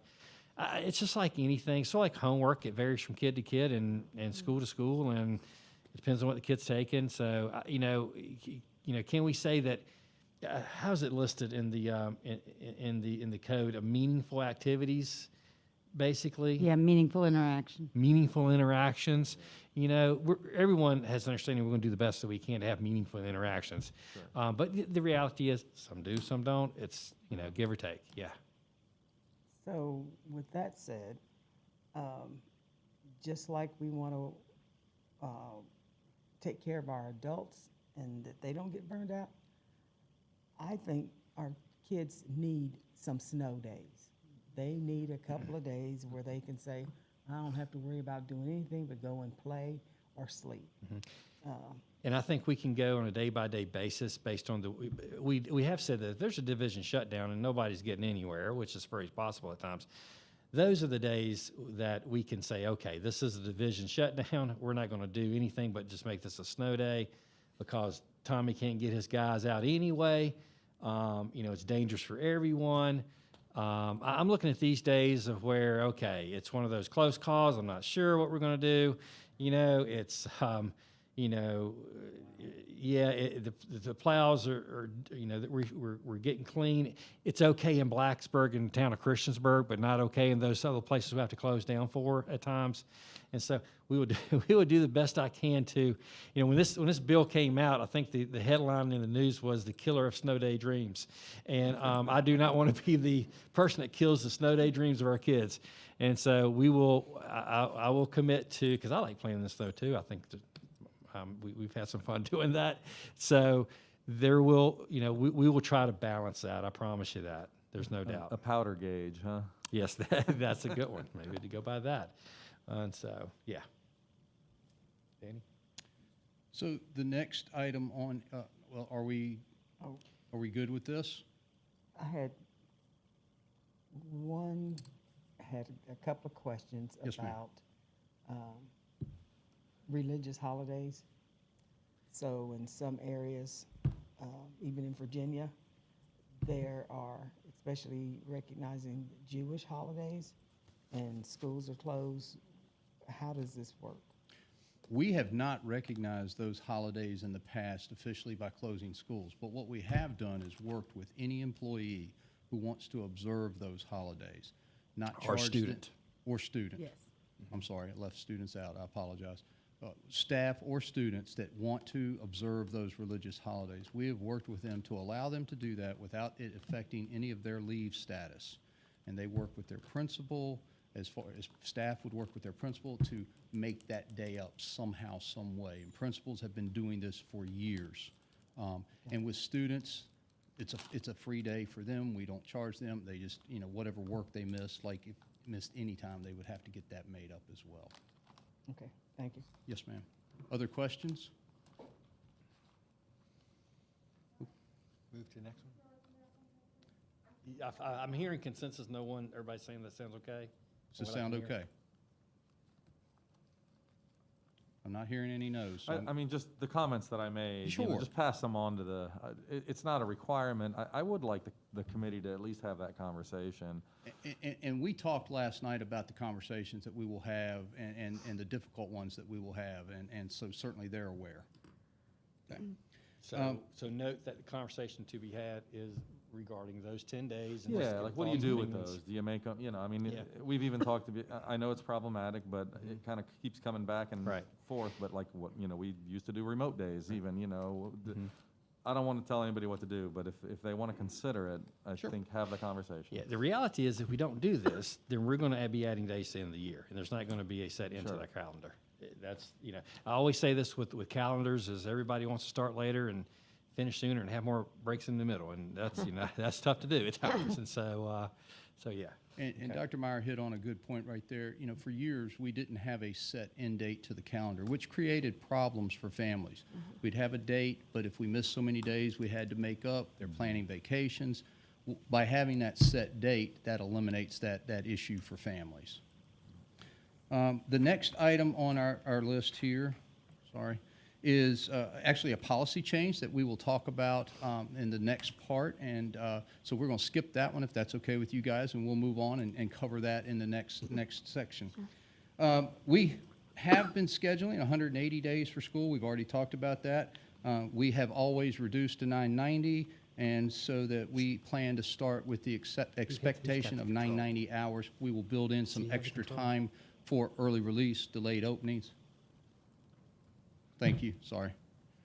And we'll build in some additional time beyond the 990 just to cover the early releases, delayed openings that we may have due to inclement weather.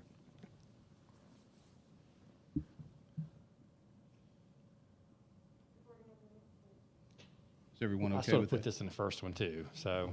Okay. We have attempted, our original parameters, we wanted to try to start on Wednesdays. The last two calendars, we have started on Thursdays. We do know that our teachers don't like to start on Monday. You're clicking, I can't click and write, and I just cut it off. Oh, my gosh. Give it here. I got it.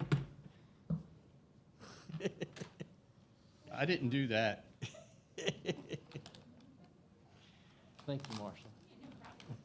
Quit messing me up, Marshall. Yeah, it's my fault, sorry. I apologize. We have attempted to start on Wednesdays. That was a board parameter to attempt to start on Wednesdays. We have started on Thursdays the last 2 calendars. I know that our teachers do like to start halfway through the week. They don't like to start on a Monday, having students in the classroom. And Dr. Meyer does not have a recommendation for this. If you guys are okay with continuing to start on a Wednesday or Thursday, that's what we'll look at with the calendar. I would, for me personally, I would probably say attempt to start on a Tuesday or Wednesday. Tuesday or Wednesday? Yeah, because I think starting on I'm starting to turn on some of the, I think some of them are unavoidable, but I'm starting to turn on these 2-day school weeks. Okay. So, Okay. and I think there's other reasons, I'm sure. I would not start on a Tuesday. You don't want more than 3 days. This isn't just a teacher thing. It's for students and parents too. Sending kids back for a full day, or a full week, back to school after being off all summer is torture for everybody. My opinion. So we'll look at Wednesday. Okay. Provide 3 orientation days for new employees. That is what the parameters were. We have been providing 5 employee work days at the beginning of the school year, and we would like to continue to do that. Okay. Schedule 12 elementary, middle, early release days. We only scheduled 8 recently, and we are looking to eliminate those. We've already kind of talked about that. Do not have school year end on Monday. We don't want to do that either. I hope you guys are in agreement with that. Okay. The Wednesday before, the next parameter, the Wednesday before Thanksgiving, should be designated as a non-school day. It has been, and what we would like to say is that the Wednesday before Thanksgiving should be designated part of Thanksgiving break, and this will play into the policy that we'll look at in just a few minutes. Is everybody okay with that? The next one is schedule winter break for 2 weeks. We have, and that's basically been for students. As for staff, it's been 9 days when you count the work days that they have to come back to. That's what we have been doing. And what we'd like to do is let the calendar committee evaluate the length of winter break, but keep it right around that 2-week period. And I think the way we looked at this, let the calendar committee look at it, but sometimes it gets a little funky as to the days and when we start breaks and when we finish breaks, you know? And so, yeah, I like for them to look at that, how it falls first. Yeah, I mean, if it was up to me, I might even, I feel like looking back at some of our previous calendars, yeah, you're right, depending on the day of the week that the holidays fall, we've generally done, I almost feel like we've usually done between 2 and 2.5 weeks. I think this year was a little bit wonky again, with where we had kind of that coming back on a Thursday, and in a way, I almost wish that they would have just pushed everything, started the break just another, day and a half later, and just taken the, use those Thursday, Friday, just give us the whole week there, Okay, we'll look at all of that. Yeah.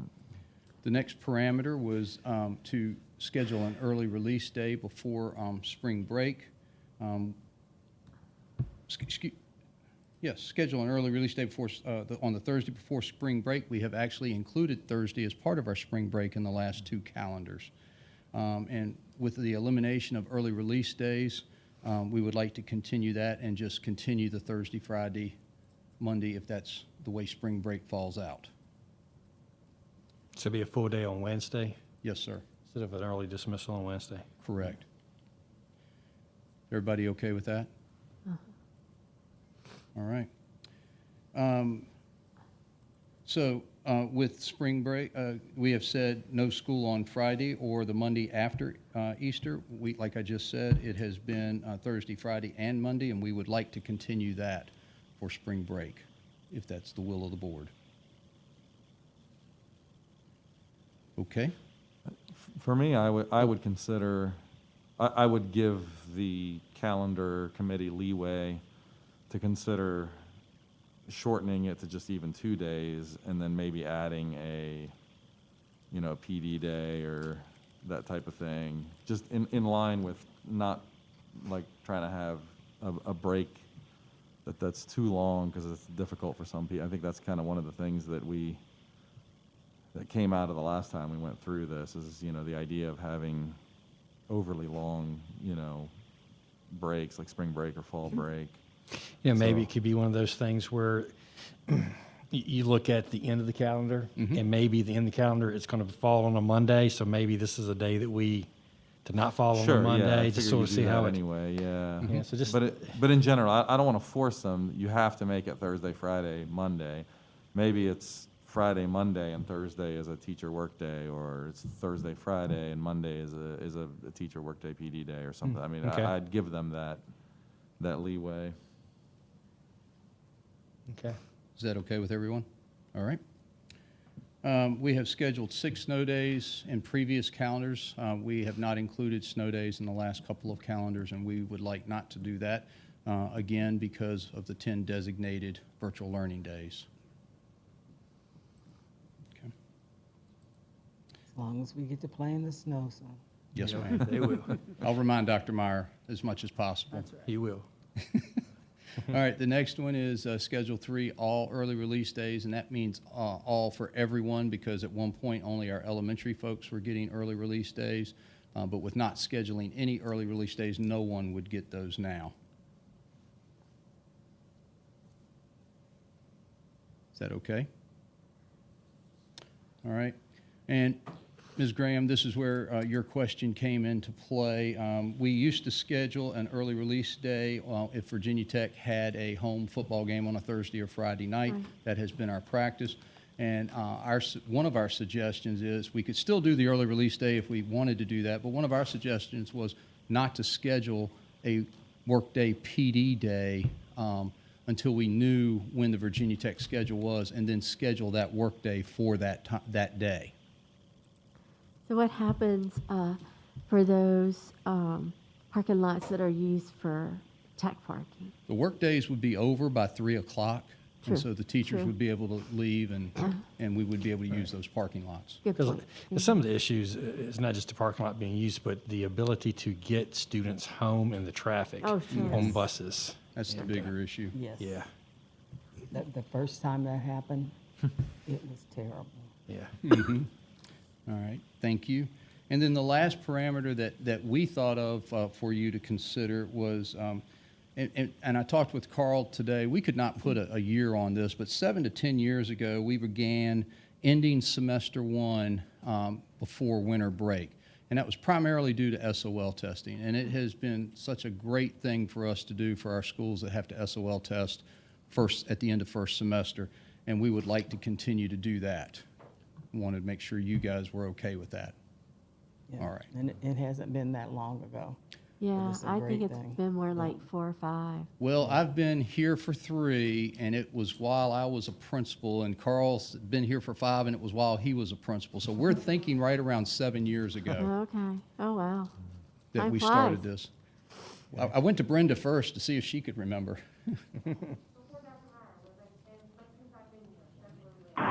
What are you trying to remember, Danny? When we started ending spring break, semester 1 before winter break. Oh, it was when my oldest daughter was a junior in high school. So that would have been 2013, 14? Okay, so that's close. Thank you, Carl. So that was all that we had for you, and wanted to, if you guys had any other items you wanted us to consider, we are more than willing to do that. Or does anybody have anything? So I wrote down a couple things just from having served on the committee for a few years. On this last one here, I think that kind of ties in nice. The start date, like, you know, we do tend to start pretty early in August, and I've heard lots of complaints about that. And I think the first year I was on the committee with Mr. Lyons back there, I think the teachers did a good job, I think, explaining why that was important. But I do think we found a pretty good compromise just to push it back just that extra week. Made a huge difference, and we got a lot of positive feedback from parents on that. And I feel like in the last couple of years, it's kind of, you know, it's kind of crept back up a little bit. And so, you know, I think if the calendar committee could try to, you know, keep that as late as possible and still finish, I think that would be good. We will certainly do that, just so you know, when you're working with the first semester calendar, you start at the end. So if we've got to figure out when winter break is going to be. Yep. And then we work backwards. Sure. And we have to have a certain number of days in each semester. So that's what drives Understood. that. Yep. And so the calendar plays a part in feeling like it's starting earlier and later as to when the winter break starts as Yeah. well. Yep. But yes, sir, we will do that. I think one of the other things I made a note on that came up, you know, the last time this stuff came before our board was, you know, the fall break is something that's been relatively new, where teachers have talked about, you know, you go all this time and you don't really get a break. And so that's kind of been a hard one, I think, to settle on. But now that what I'm hoping will happen is that these other work days and PD days are going to get spread out throughout both semesters. Correct. You know, I would probably minimize, you know, I don't know that I would go for a full-on fall break. Now, sometimes, you know, between maybe Halloween and Election Day, like we did this year or something might fall into place. But, you know, in general, I think I would shy away from another lengthy break there. Sure. And then, yeah, I think that those parameters will tend to drive our winter break a little bit later. But I think that's probably okay in a lot of ways. And then I guess the only other thing, obviously, spring break has kind of been a hot topic for the committee over the last few years.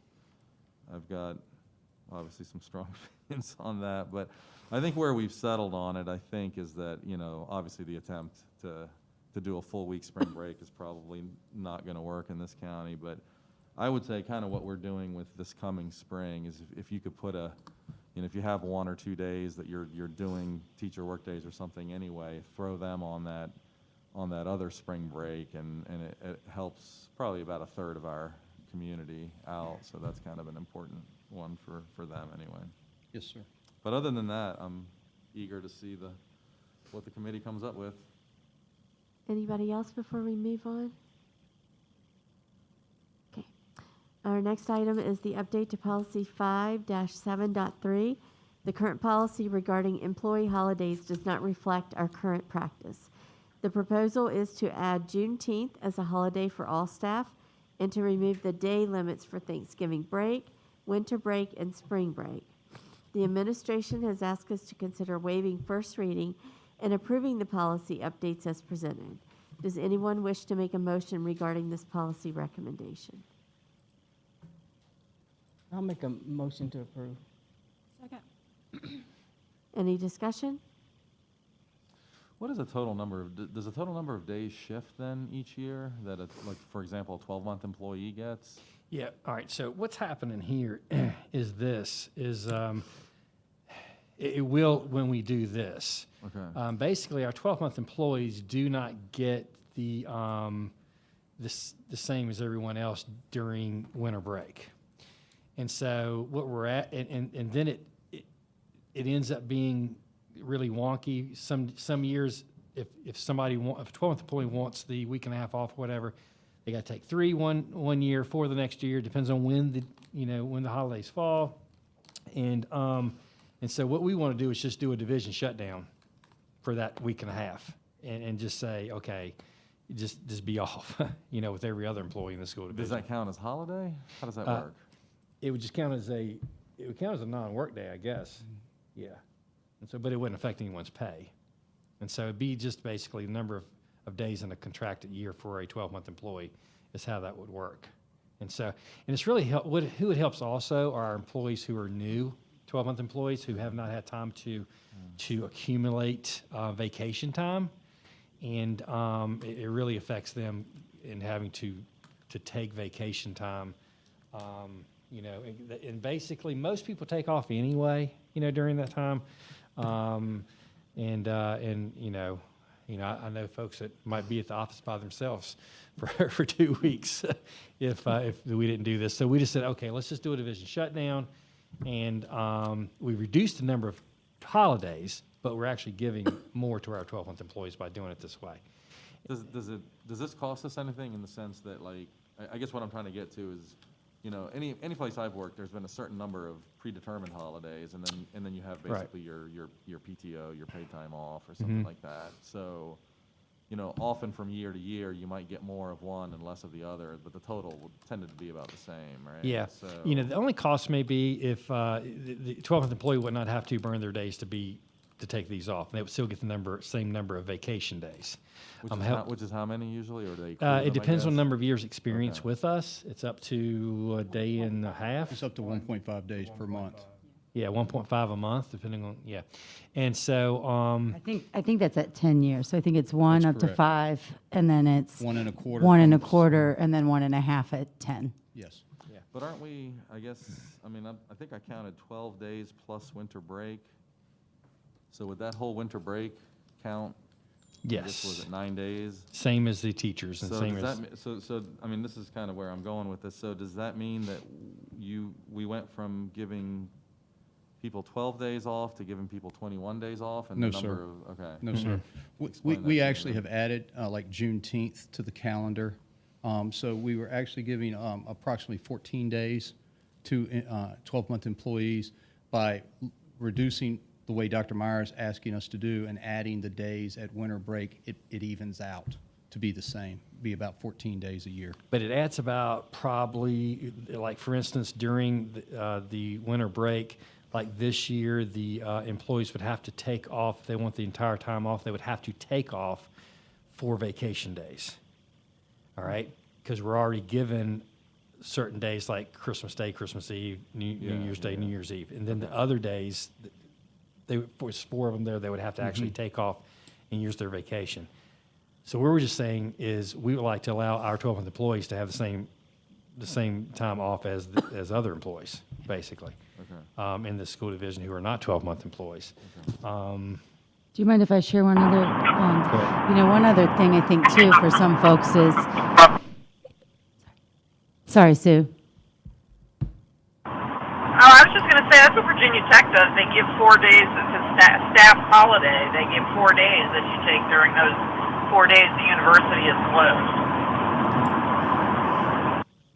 So I was going to say, you know, one of the things that happens is the individuals who maybe do take off still feel like they have to work because they're getting emails from other people who are working, and they feel the need to respond or to do their work even though they may be off. So there's a lot of our people who are taking time, and they're working anyways because as other people work, you make work for others. And so I think that's one of the things too, that it allows those who are not working to feel like they don't have to feel guilty for not working. Does that make sense? Yeah, no, I understand now, thanks. And of course, Tommy, you know, his folks wouldn't work either, but we'd be checking buildings just to make sure, you know, for plumbing and, you know, those kinds of things that were occurring. So. Okay, so with that, would this affect any employee who's on a hourly pay scale? Mm-mm. They would still get paid the same contracted hours for the entire year. Everybody would get. Yep. Okay. Their pay would not be reduced because of this. Okay, any further discussion? All those in favor? Aye. Aye. Any opposed? On behalf of 12-month employees, thank you. Sue? I can't turn on my mic fast enough, sorry. That's okay, I just want to make sure I check it. All right, our next item on the agenda is adjustments to retirement, to the RIHIP program. Mr. Knott is here to provide an update regarding changes.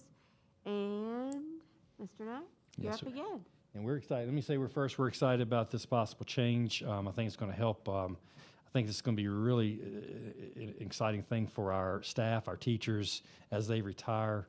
You know, right now, under the RIHIP program, teachers can retire, work 35 days for us, and we pay for their health insurance. But the problem is there's a limit on that. And Mr. Knott will explain that. The current limit is an employee can retire and do 4 years of RIHIP, and that's it. So that means that someone who retires, it was really put in place this way to bridge the gap between retirement and getting to Medicare and not having to worry about health insurance. And so someone could retire at 61, work RIHIP for 4 years, have their health insurance paid for them, then go on Medicare. RIHIP ends when the employee turns 65. So the proposal tonight is to eliminate the limit of 4 years and let an employee retire when they want to, but be able to participate in the RIHIP program for until they turn 65 or until they choose to stop participating in the RIHIP program. One of the things that this has the potential to do is to increase quality teacher subs in our division with certified teachers that could fill long-term substitute positions for us as a RIHIP employee. When a RIHIP employee works 35 days for us and they do not get paid for those days, they get their insurance instead. After 35, if they want to sub, they can, and then we do pay them the substitute rate that year. So we're hoping to, this came out of the brainstorming for how can we increase our number of substitute teachers. And the best substitute teachers we can have are those who have been teachers. And so I think this, and we've had several who retired, probably mid-50s, and we allowed them to do it for 4 years and then said you can't come sub anymore, and so for your health insurance. And so I think this will be a huge benefit for our employees to know that they can still, because under VRS, you can retire after 30 years. Well, a lot of folks are getting 30 years at 52, 53, 54 years old who could retire, but then that big thing looming out there is how am I going to cover my health insurance? And this sort of helps them and helps us in making this change. And so. Absolutely. Any discussion, any further questions? I don't see any attachment on this. Do we have something to, is there something that's? There was a Google Doc that he sent. Oh, but it's not. Danny sent. But it's not in the. I'm sorry. Meeting, okay. If we could just add it, I guess, to the records. We'll do that. Okay. Okay. And this is something that we don't think needs approval from the board. Right, no. No votes needed. No. Just want to make sure that everyone is a thumbs up on that one. Yep. Okay. Any concerns? I think our employees are really like that. All right, awesome. Thankful for the group of retirees that have so much experience, and it's a win-win for everybody. All right, our next item on the agenda is a draft 2022 school board meeting calendar. Ms. Drake has provided us with a draft of our 2022 meeting calendar. This calendar will be approved in January as part of our organizational meeting. Does anyone have any adjustments they wish to see made to this meeting calendar? Okay. The 7th and 14th, I don't know if we can make those tentative or not. I feel like those are going to be closed sessions where it's just going to be us meeting, It's right? evaluation. in that group. Yeah, I think superintendent evaluation meetings, so I don't, that's usually a time when, well, I think some of us might travel around that time, right after school's out or whatever, but anyway, just hopefully there's some room to make adjustments if needed for people's schedules there. Okay. Anything else? As long as we get things done by the 30th. Yeah. Yes, I did have Dana. one quick question, Ms. Drake. Just Yeah. curious. I know we usually try to meet on the 1st and the 3rd Tuesday. April, it looks like we're meeting on the 1st and the 4th Tuesday. Do you know why it was the 26th and not the 19th? Just wondering. Probably spring break is what That's I'm what I was wondering, if guessing. that's what I that think it's is. spring break.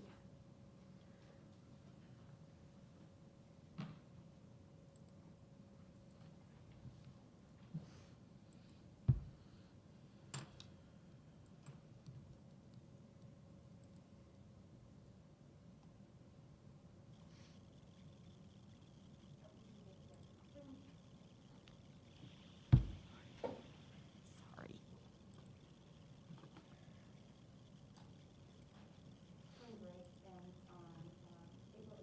Okay. And so No, that's Happy- fine. I happy was to move just- it back. I didn't know when spring break was, so I was just curious, but just, that We was have all. the extra one built in, and so I thought that the board members might. No, that's fine with me. Yeah. Okay, anybody else? All right, our next item, thank you, Ms. Straight. Our next item on the agenda is the 2022 organizational meeting date. During the annual organization meeting of the board, the meeting calendar is set for the remainder of the calendar year. Because the current meeting calendar ends in December, the board must set an organizational meeting date for the next calendar year.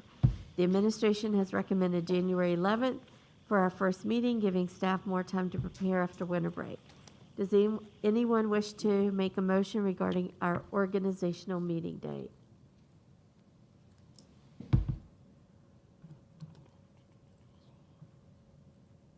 No motion? Yeah, so motion to have our organizational meeting on January the 11th, 2022. Second. All right, any discussion?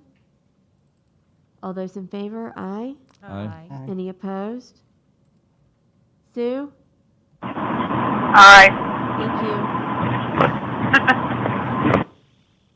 Okay, our next item on the agenda is staff feedback updates. Dr. Meyer, can you provide an update on this, please?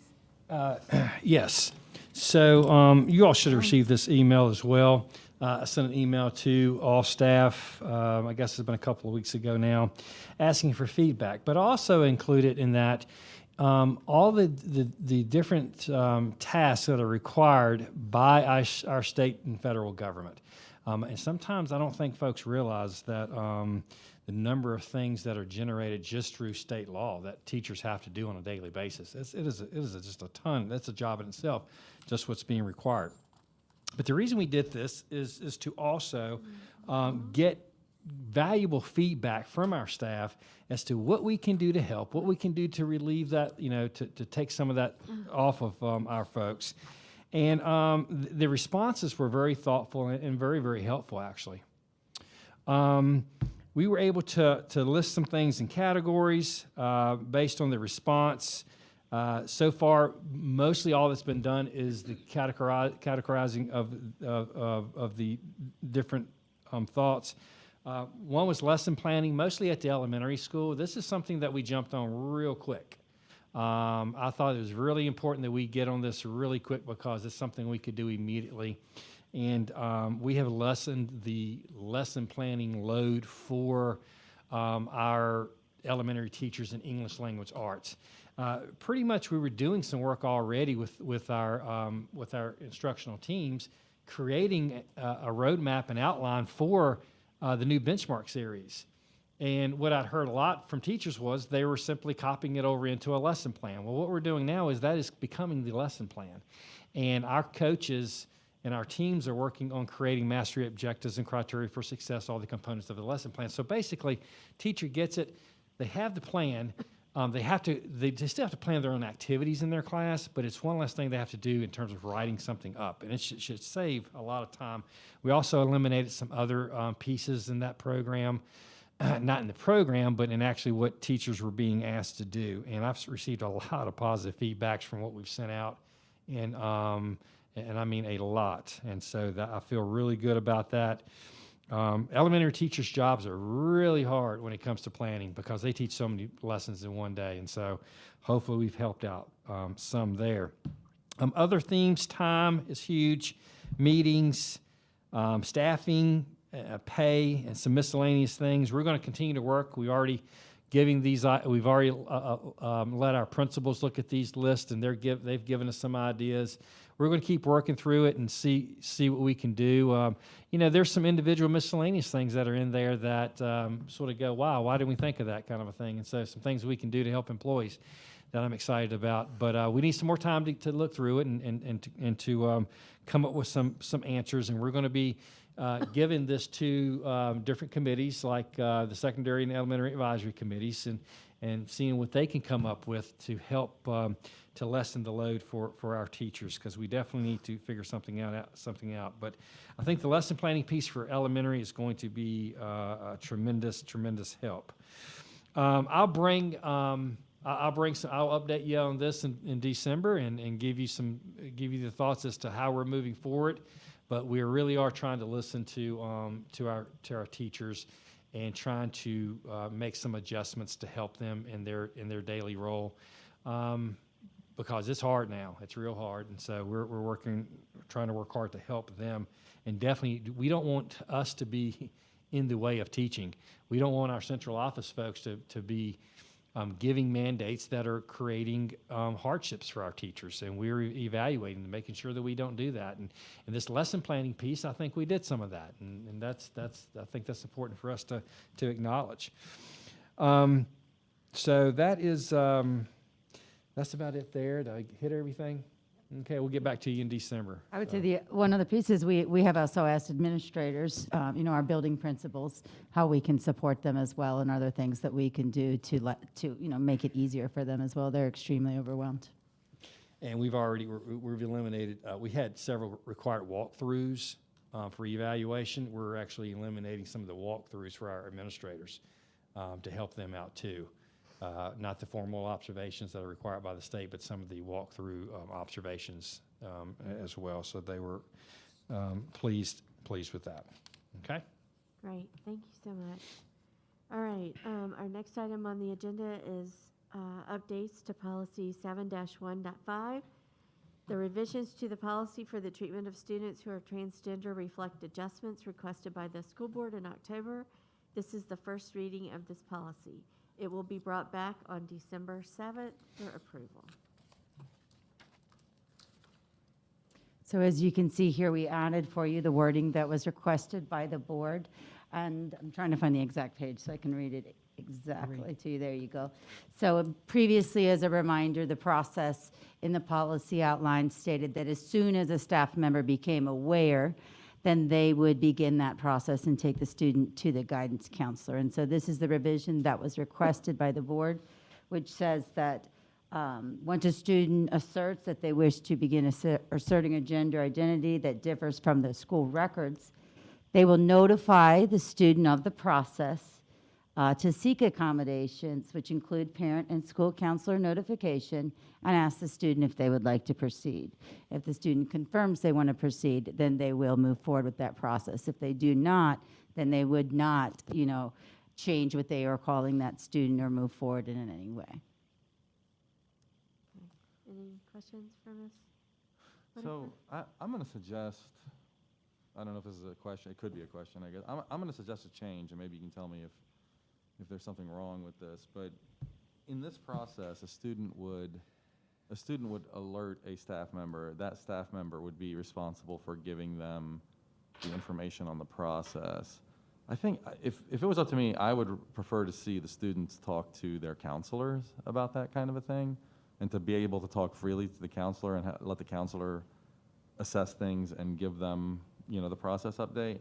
So I rewrote it so that it sounds something like this. Once a staff member becomes aware that a student wishes to begin asserting a gender identity that differs from official school records, they will refer the student to their counselor. The counselor will speak to the student to determine the level of support the student may need, and they will notify the student of the process to seek accommodations, which includes parental notification. Once the student confirms that they want to proceed, the counselor will schedule a meeting with the student, parent, legal guardian, and so on. Is there of course, I would... procedurally or legally well, that would be still here. He might, be better. I would go back to kind of the things that we talked about before, and parents' rights to know what counselors are speaking to their children about. And so once we move into that realm, I think it's a little different, because there are explicit rules that speak to counselor, kind of what happens in small group and what parents are made aware of. But Brad is probably the best one to give you guidance on that. Ms. Whitaker just earned her law degree. I have nothing else to add. I think there are all those concerns. Mr. Sherbach, I was trying to listen carefully to what you said. I think I would object to the use of the word accommodation. I think we were very careful. Accommodation implies historically in the law accommodating a disability. And I think that the proponents of transgender students' rights would argue that it is not a disability, and therefore accommodation I don't think is an appropriate word. We were very careful to come up with a form it called a gender or a support plan? Is that right, Ms. Whitaker? Yes, yes, you're right. And So I do think see I would just- accommodation I would in there, change so the we word need to revise accommodation to it. supports. Supports, yeah. But that's hair splitting. I don't know that I have any legal objection to your saying that there should be a step to the counselor. However, as Ms. Whitaker has said, I think that that would then impose on the counselor some additional responsibilities in terms of notifying the parents that we've already talked about at great length. When I say Okay. we, I mean you all. Okay. Any other discussion on that? I agree with Mark Chewbacca that I like that rewrite, Mark. Yeah, I guess I might have to. And it sounds like, Brad, you're okay with that if we No, use Brad's counselors? not okay with it necessarily, but I guess I'm still struggling to understand. I think what, maybe I was not, Sue, if I may, maybe I wasn't artful in what I said. I certainly appreciate what you're saying, that the counselor is probably the person best equipped to assist the child. I don't think anybody probably objects to that. But as Ms. Whitaker has pointed out, the counselor has very specific responsibilities on those regulations that we talked about before. If that truly constitutes personal counseling, then there is a notification requirement that the Virginia regulations require. Now, and so I think what we talked about at some length when we hashed out this language last time was that this might be the way to solve your problem, Mr. Chewbacca, which is not outing, I think was the Sure, word you were yeah, using, but not invoking that responsibility that a counselor might have if she or he engages in personal counseling for the child to notify the parent. Yeah, my concern, so that's a key phrase, what you said, engages in counseling, right? So as long as the counselor does not engage in counseling, then there wouldn't really be a problem, would there? It sounds like what Mark Chewbacca is saying is that the counselor is going to be the person who explains the policy to the student. And I think if I can speak for you a little bit, Mark, that they are probably better versed in how to communicate stuff like that, and it would be consistent if it's coming from a school counselor as opposed to if it comes from the teacher. You're not sure what they might say. And at least the counselor is somebody who will lead. It'll be a consistent message they get. Yeah, that's correct. That's correct, Sue. And I understand the concern that Brad has, and it's, it's valid. I don't know if it's reasonable to work around that with proper training, as long as counselors know not to do that. Part of my concern too is students, who a student may want to even have that conversation with, could be important as well. Right, and I presume that could cut either way, right? In You're other words, right, they might absolutely. approach a classroom teacher because that's the person with whom they have confidence. I think we heard some public comment about that tonight even. On the other hand, the counselor might be the one, as you've pointed out, who's better equipped to understand the emotional needs of that child. I mean, to be honest with you, I cannot give you a definitive answer either way. No, that's fine. What I can, we've I think all been trying to do risk assessment Sure. all along. Well, in my comments and suggestion about notification as soon as the child, is that we communicate this to children before they have any interaction so that they know what's going to happen. And then once they do with an adult, they've got a script. They read that to the child to help them understand this is the process. How do you want to proceed with it? Well, and to that point, Ms. Franklin, if I may, maybe it doesn't matter if it's the counselor or the teacher who gives that synopsis of the process.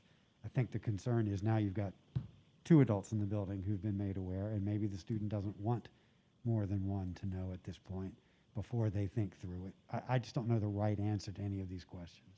I don't know that there is an easy answer. But I am aware as a lawyer that I have to advise you about the notice requirements, and that's sort of been the stumbling block. Right. Anybody else? All right. Our next agenda item is unfinished business. There are currently no matters of unfinished business. So I Ne- do have one. And Unfinished that- business that we carried over Yeah, from the last yeah, meeting? yeah. We're gonna talk about this. So, the issue of the pride flag, Black Lives Matter flags, or whatever in the classrooms to help students understand there's a safe place, which leads exactly to the comments that Mr. King just made about the student feeling who they feel comfortable with. I know I've talked about a slippery slope and how this can lead to other things, but when you listen to our students read our statements at the beginning of the meeting, and then what we're saying we should do or shouldn't have, there's a big conflict there. Because if this is what we need to do to make sure students are feeling safe and understand who they can have conversations with, then we need to revisit that conversation. Manny, I'm glad you brought that up because I was going to bring it up myself. That I'd like to really rethink our conversation about that and the decision we made. I've had a lot of people contact me about the fact that we've taken away some safe space for students, and that's very concerning.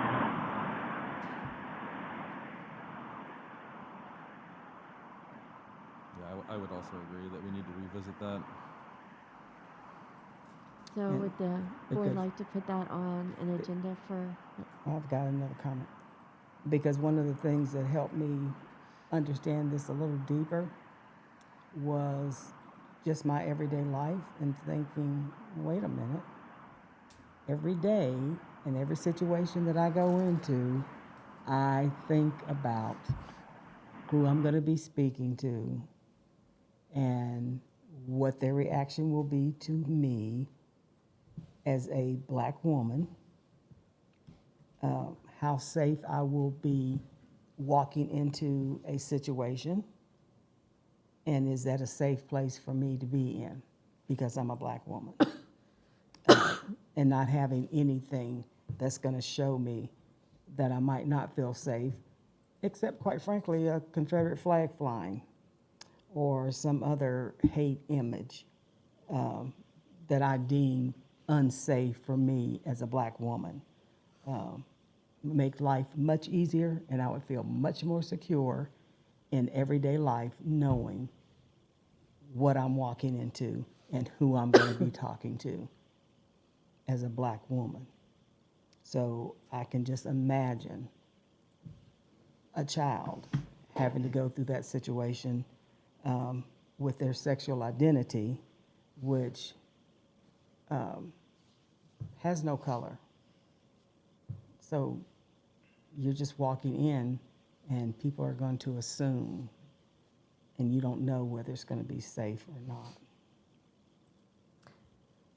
so Ms. Franklin, are you asking to add this to Yes. the next agenda? Yes. All right. Who else would like to make sure that that's on the next agenda? We would need a majority. I would, Okay, anybody else? and I believe Sue said. Yes, I would. I think I heard what you asked. You did, you were correct. Okay, so we have 3 yeses and I'm a no. I'm a no. Who am I missing? Am I missing? Gunnan's Oh. not here. So 1, 2, 3. Oh, so we're 3 and 3. Okay. Tie is what? A tie is a fail. Doesn't pass. Okay, so that Okay, essentially. so this conversation will happen again at the next meeting when we have 7 board members. Sure. That was actually new business. That was actually unfinished business because we had this conversation before. So what was the result? I didn't understand. It was No. 3 yeses and 3 noes, so that fails. That fails, meaning that we don't add that, that is not going to be added to the upcoming agenda. Really? Right, because we had 3 yeses and 3 noes. I didn't hear comments from anybody else. I only heard me and Kenny and Mark, so I didn't really hear what others had to say about it, but I guess they had nothing to say about it. Exactly. Okay. Right, I you think don't Ja- always Jamie have to and say Dana, something about Jamie something. and Dana and Marty all voted no, so it was 3-3. We can try again when there's 7 people. Okay. So I had an item, New business? new business. Okay. So I think it's both old or unfinished and new, in the sense that, listening to Anna Vijan tonight, and some of the other former members of the GAC speak, I think that the group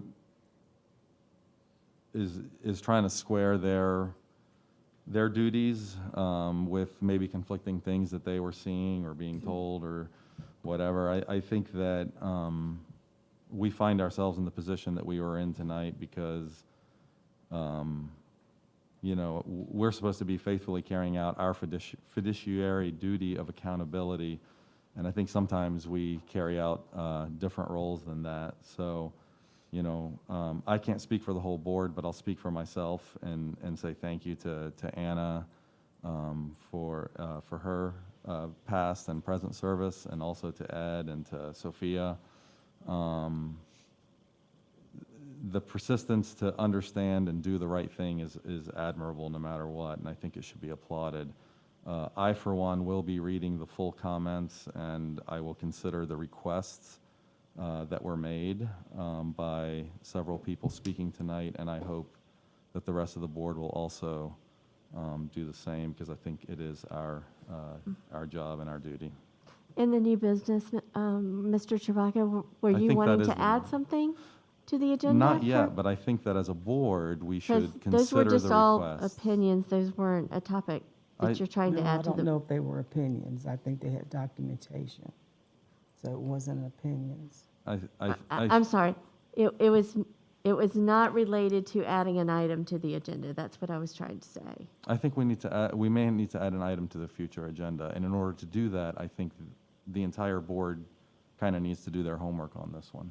All right, That's so my what point. is your proposal to add as an agenda item? Well, I think everybody should read the material that we were given, and then we will address that at the next meeting. But we can't address it at the next meeting until everyone reads the material that we were given. Okay, then that would need to come up under new business at the next meeting in December. Because you're not requesting a specific agenda item for a meeting.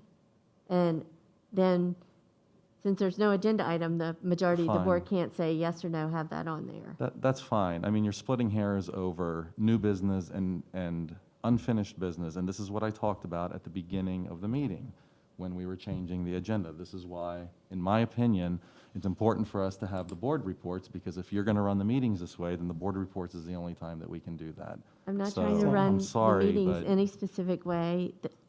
For new business, it is set up, if you want to bring up a topic such as Ms. Franklin, then the board as a whole can determine whether to add that to another future meeting.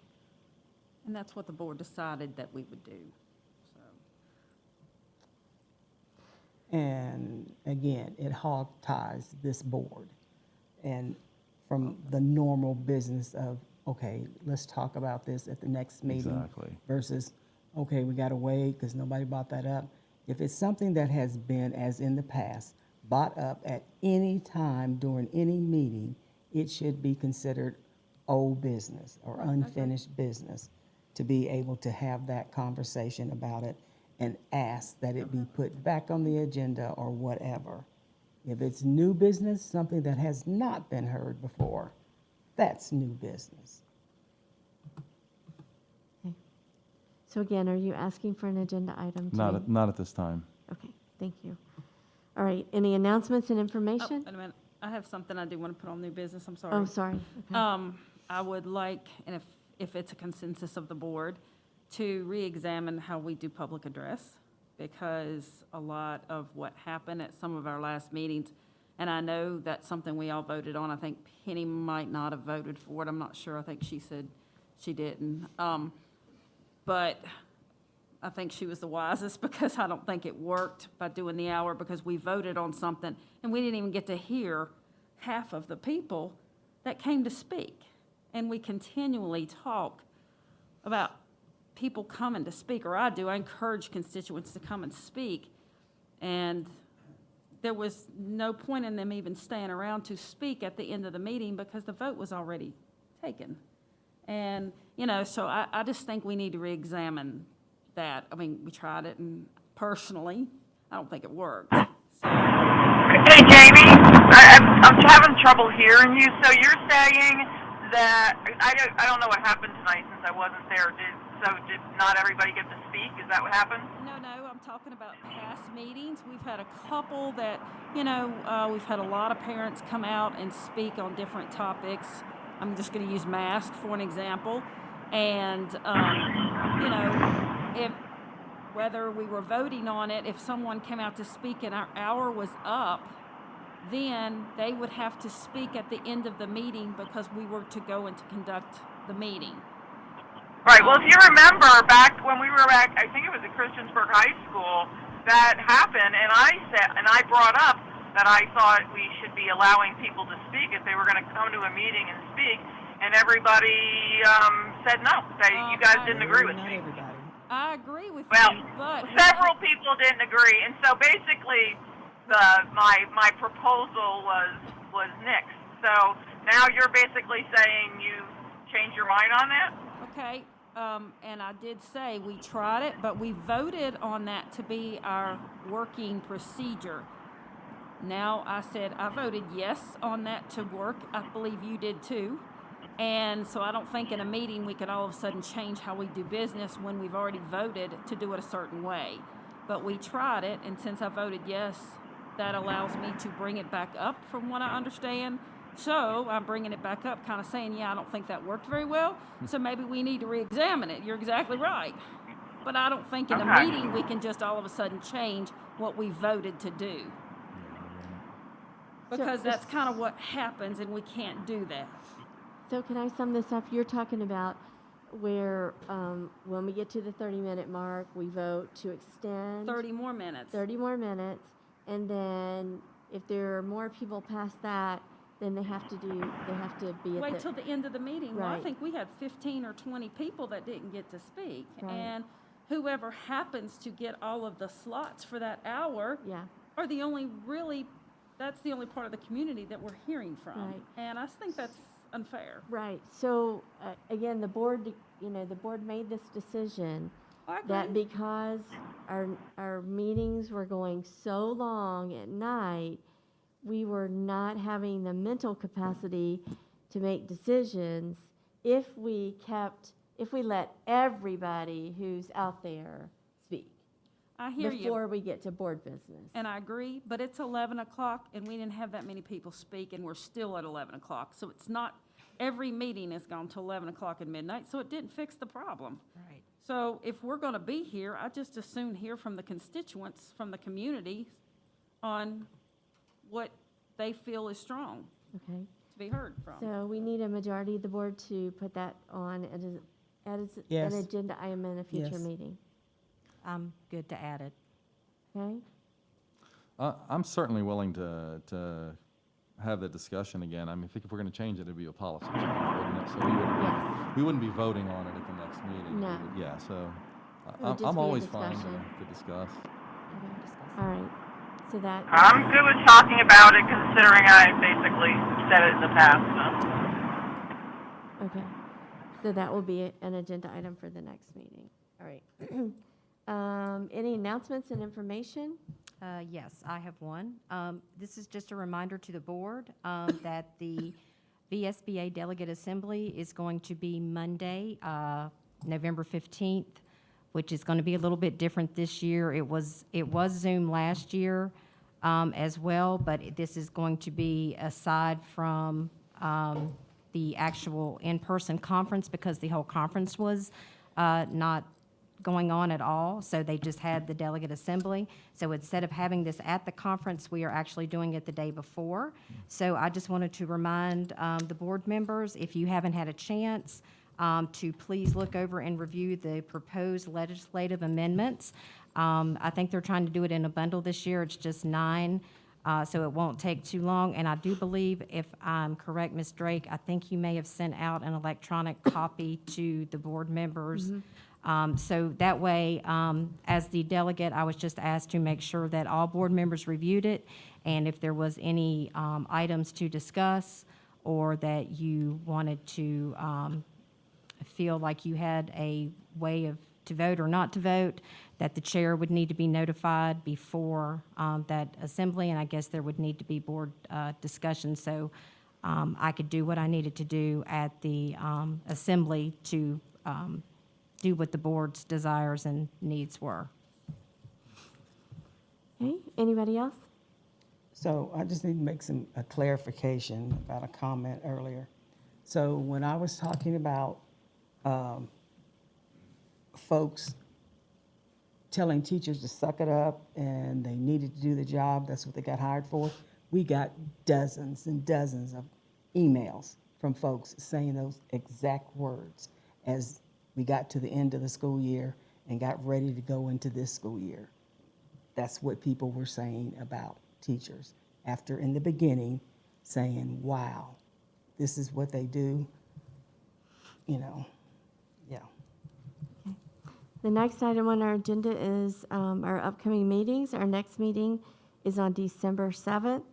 And of course, we have our State School Board Association Conference next week, Wednesday, Thursday, and Friday. All right, our next item on the agenda is closed session. Does anyone wish to go into closed session to discuss student matters or the personnel report? I didn't have anything. Okay, someone want to make a motion that, do we need a motion to not go into closed session? Just need to approve the report. Okay. All right. So the next item on our agenda is the personnel report. Do I have a motion to approve the personnel report as presented? So moved. Second. All those in favor? Aye. Aye. Aye. Any opposed?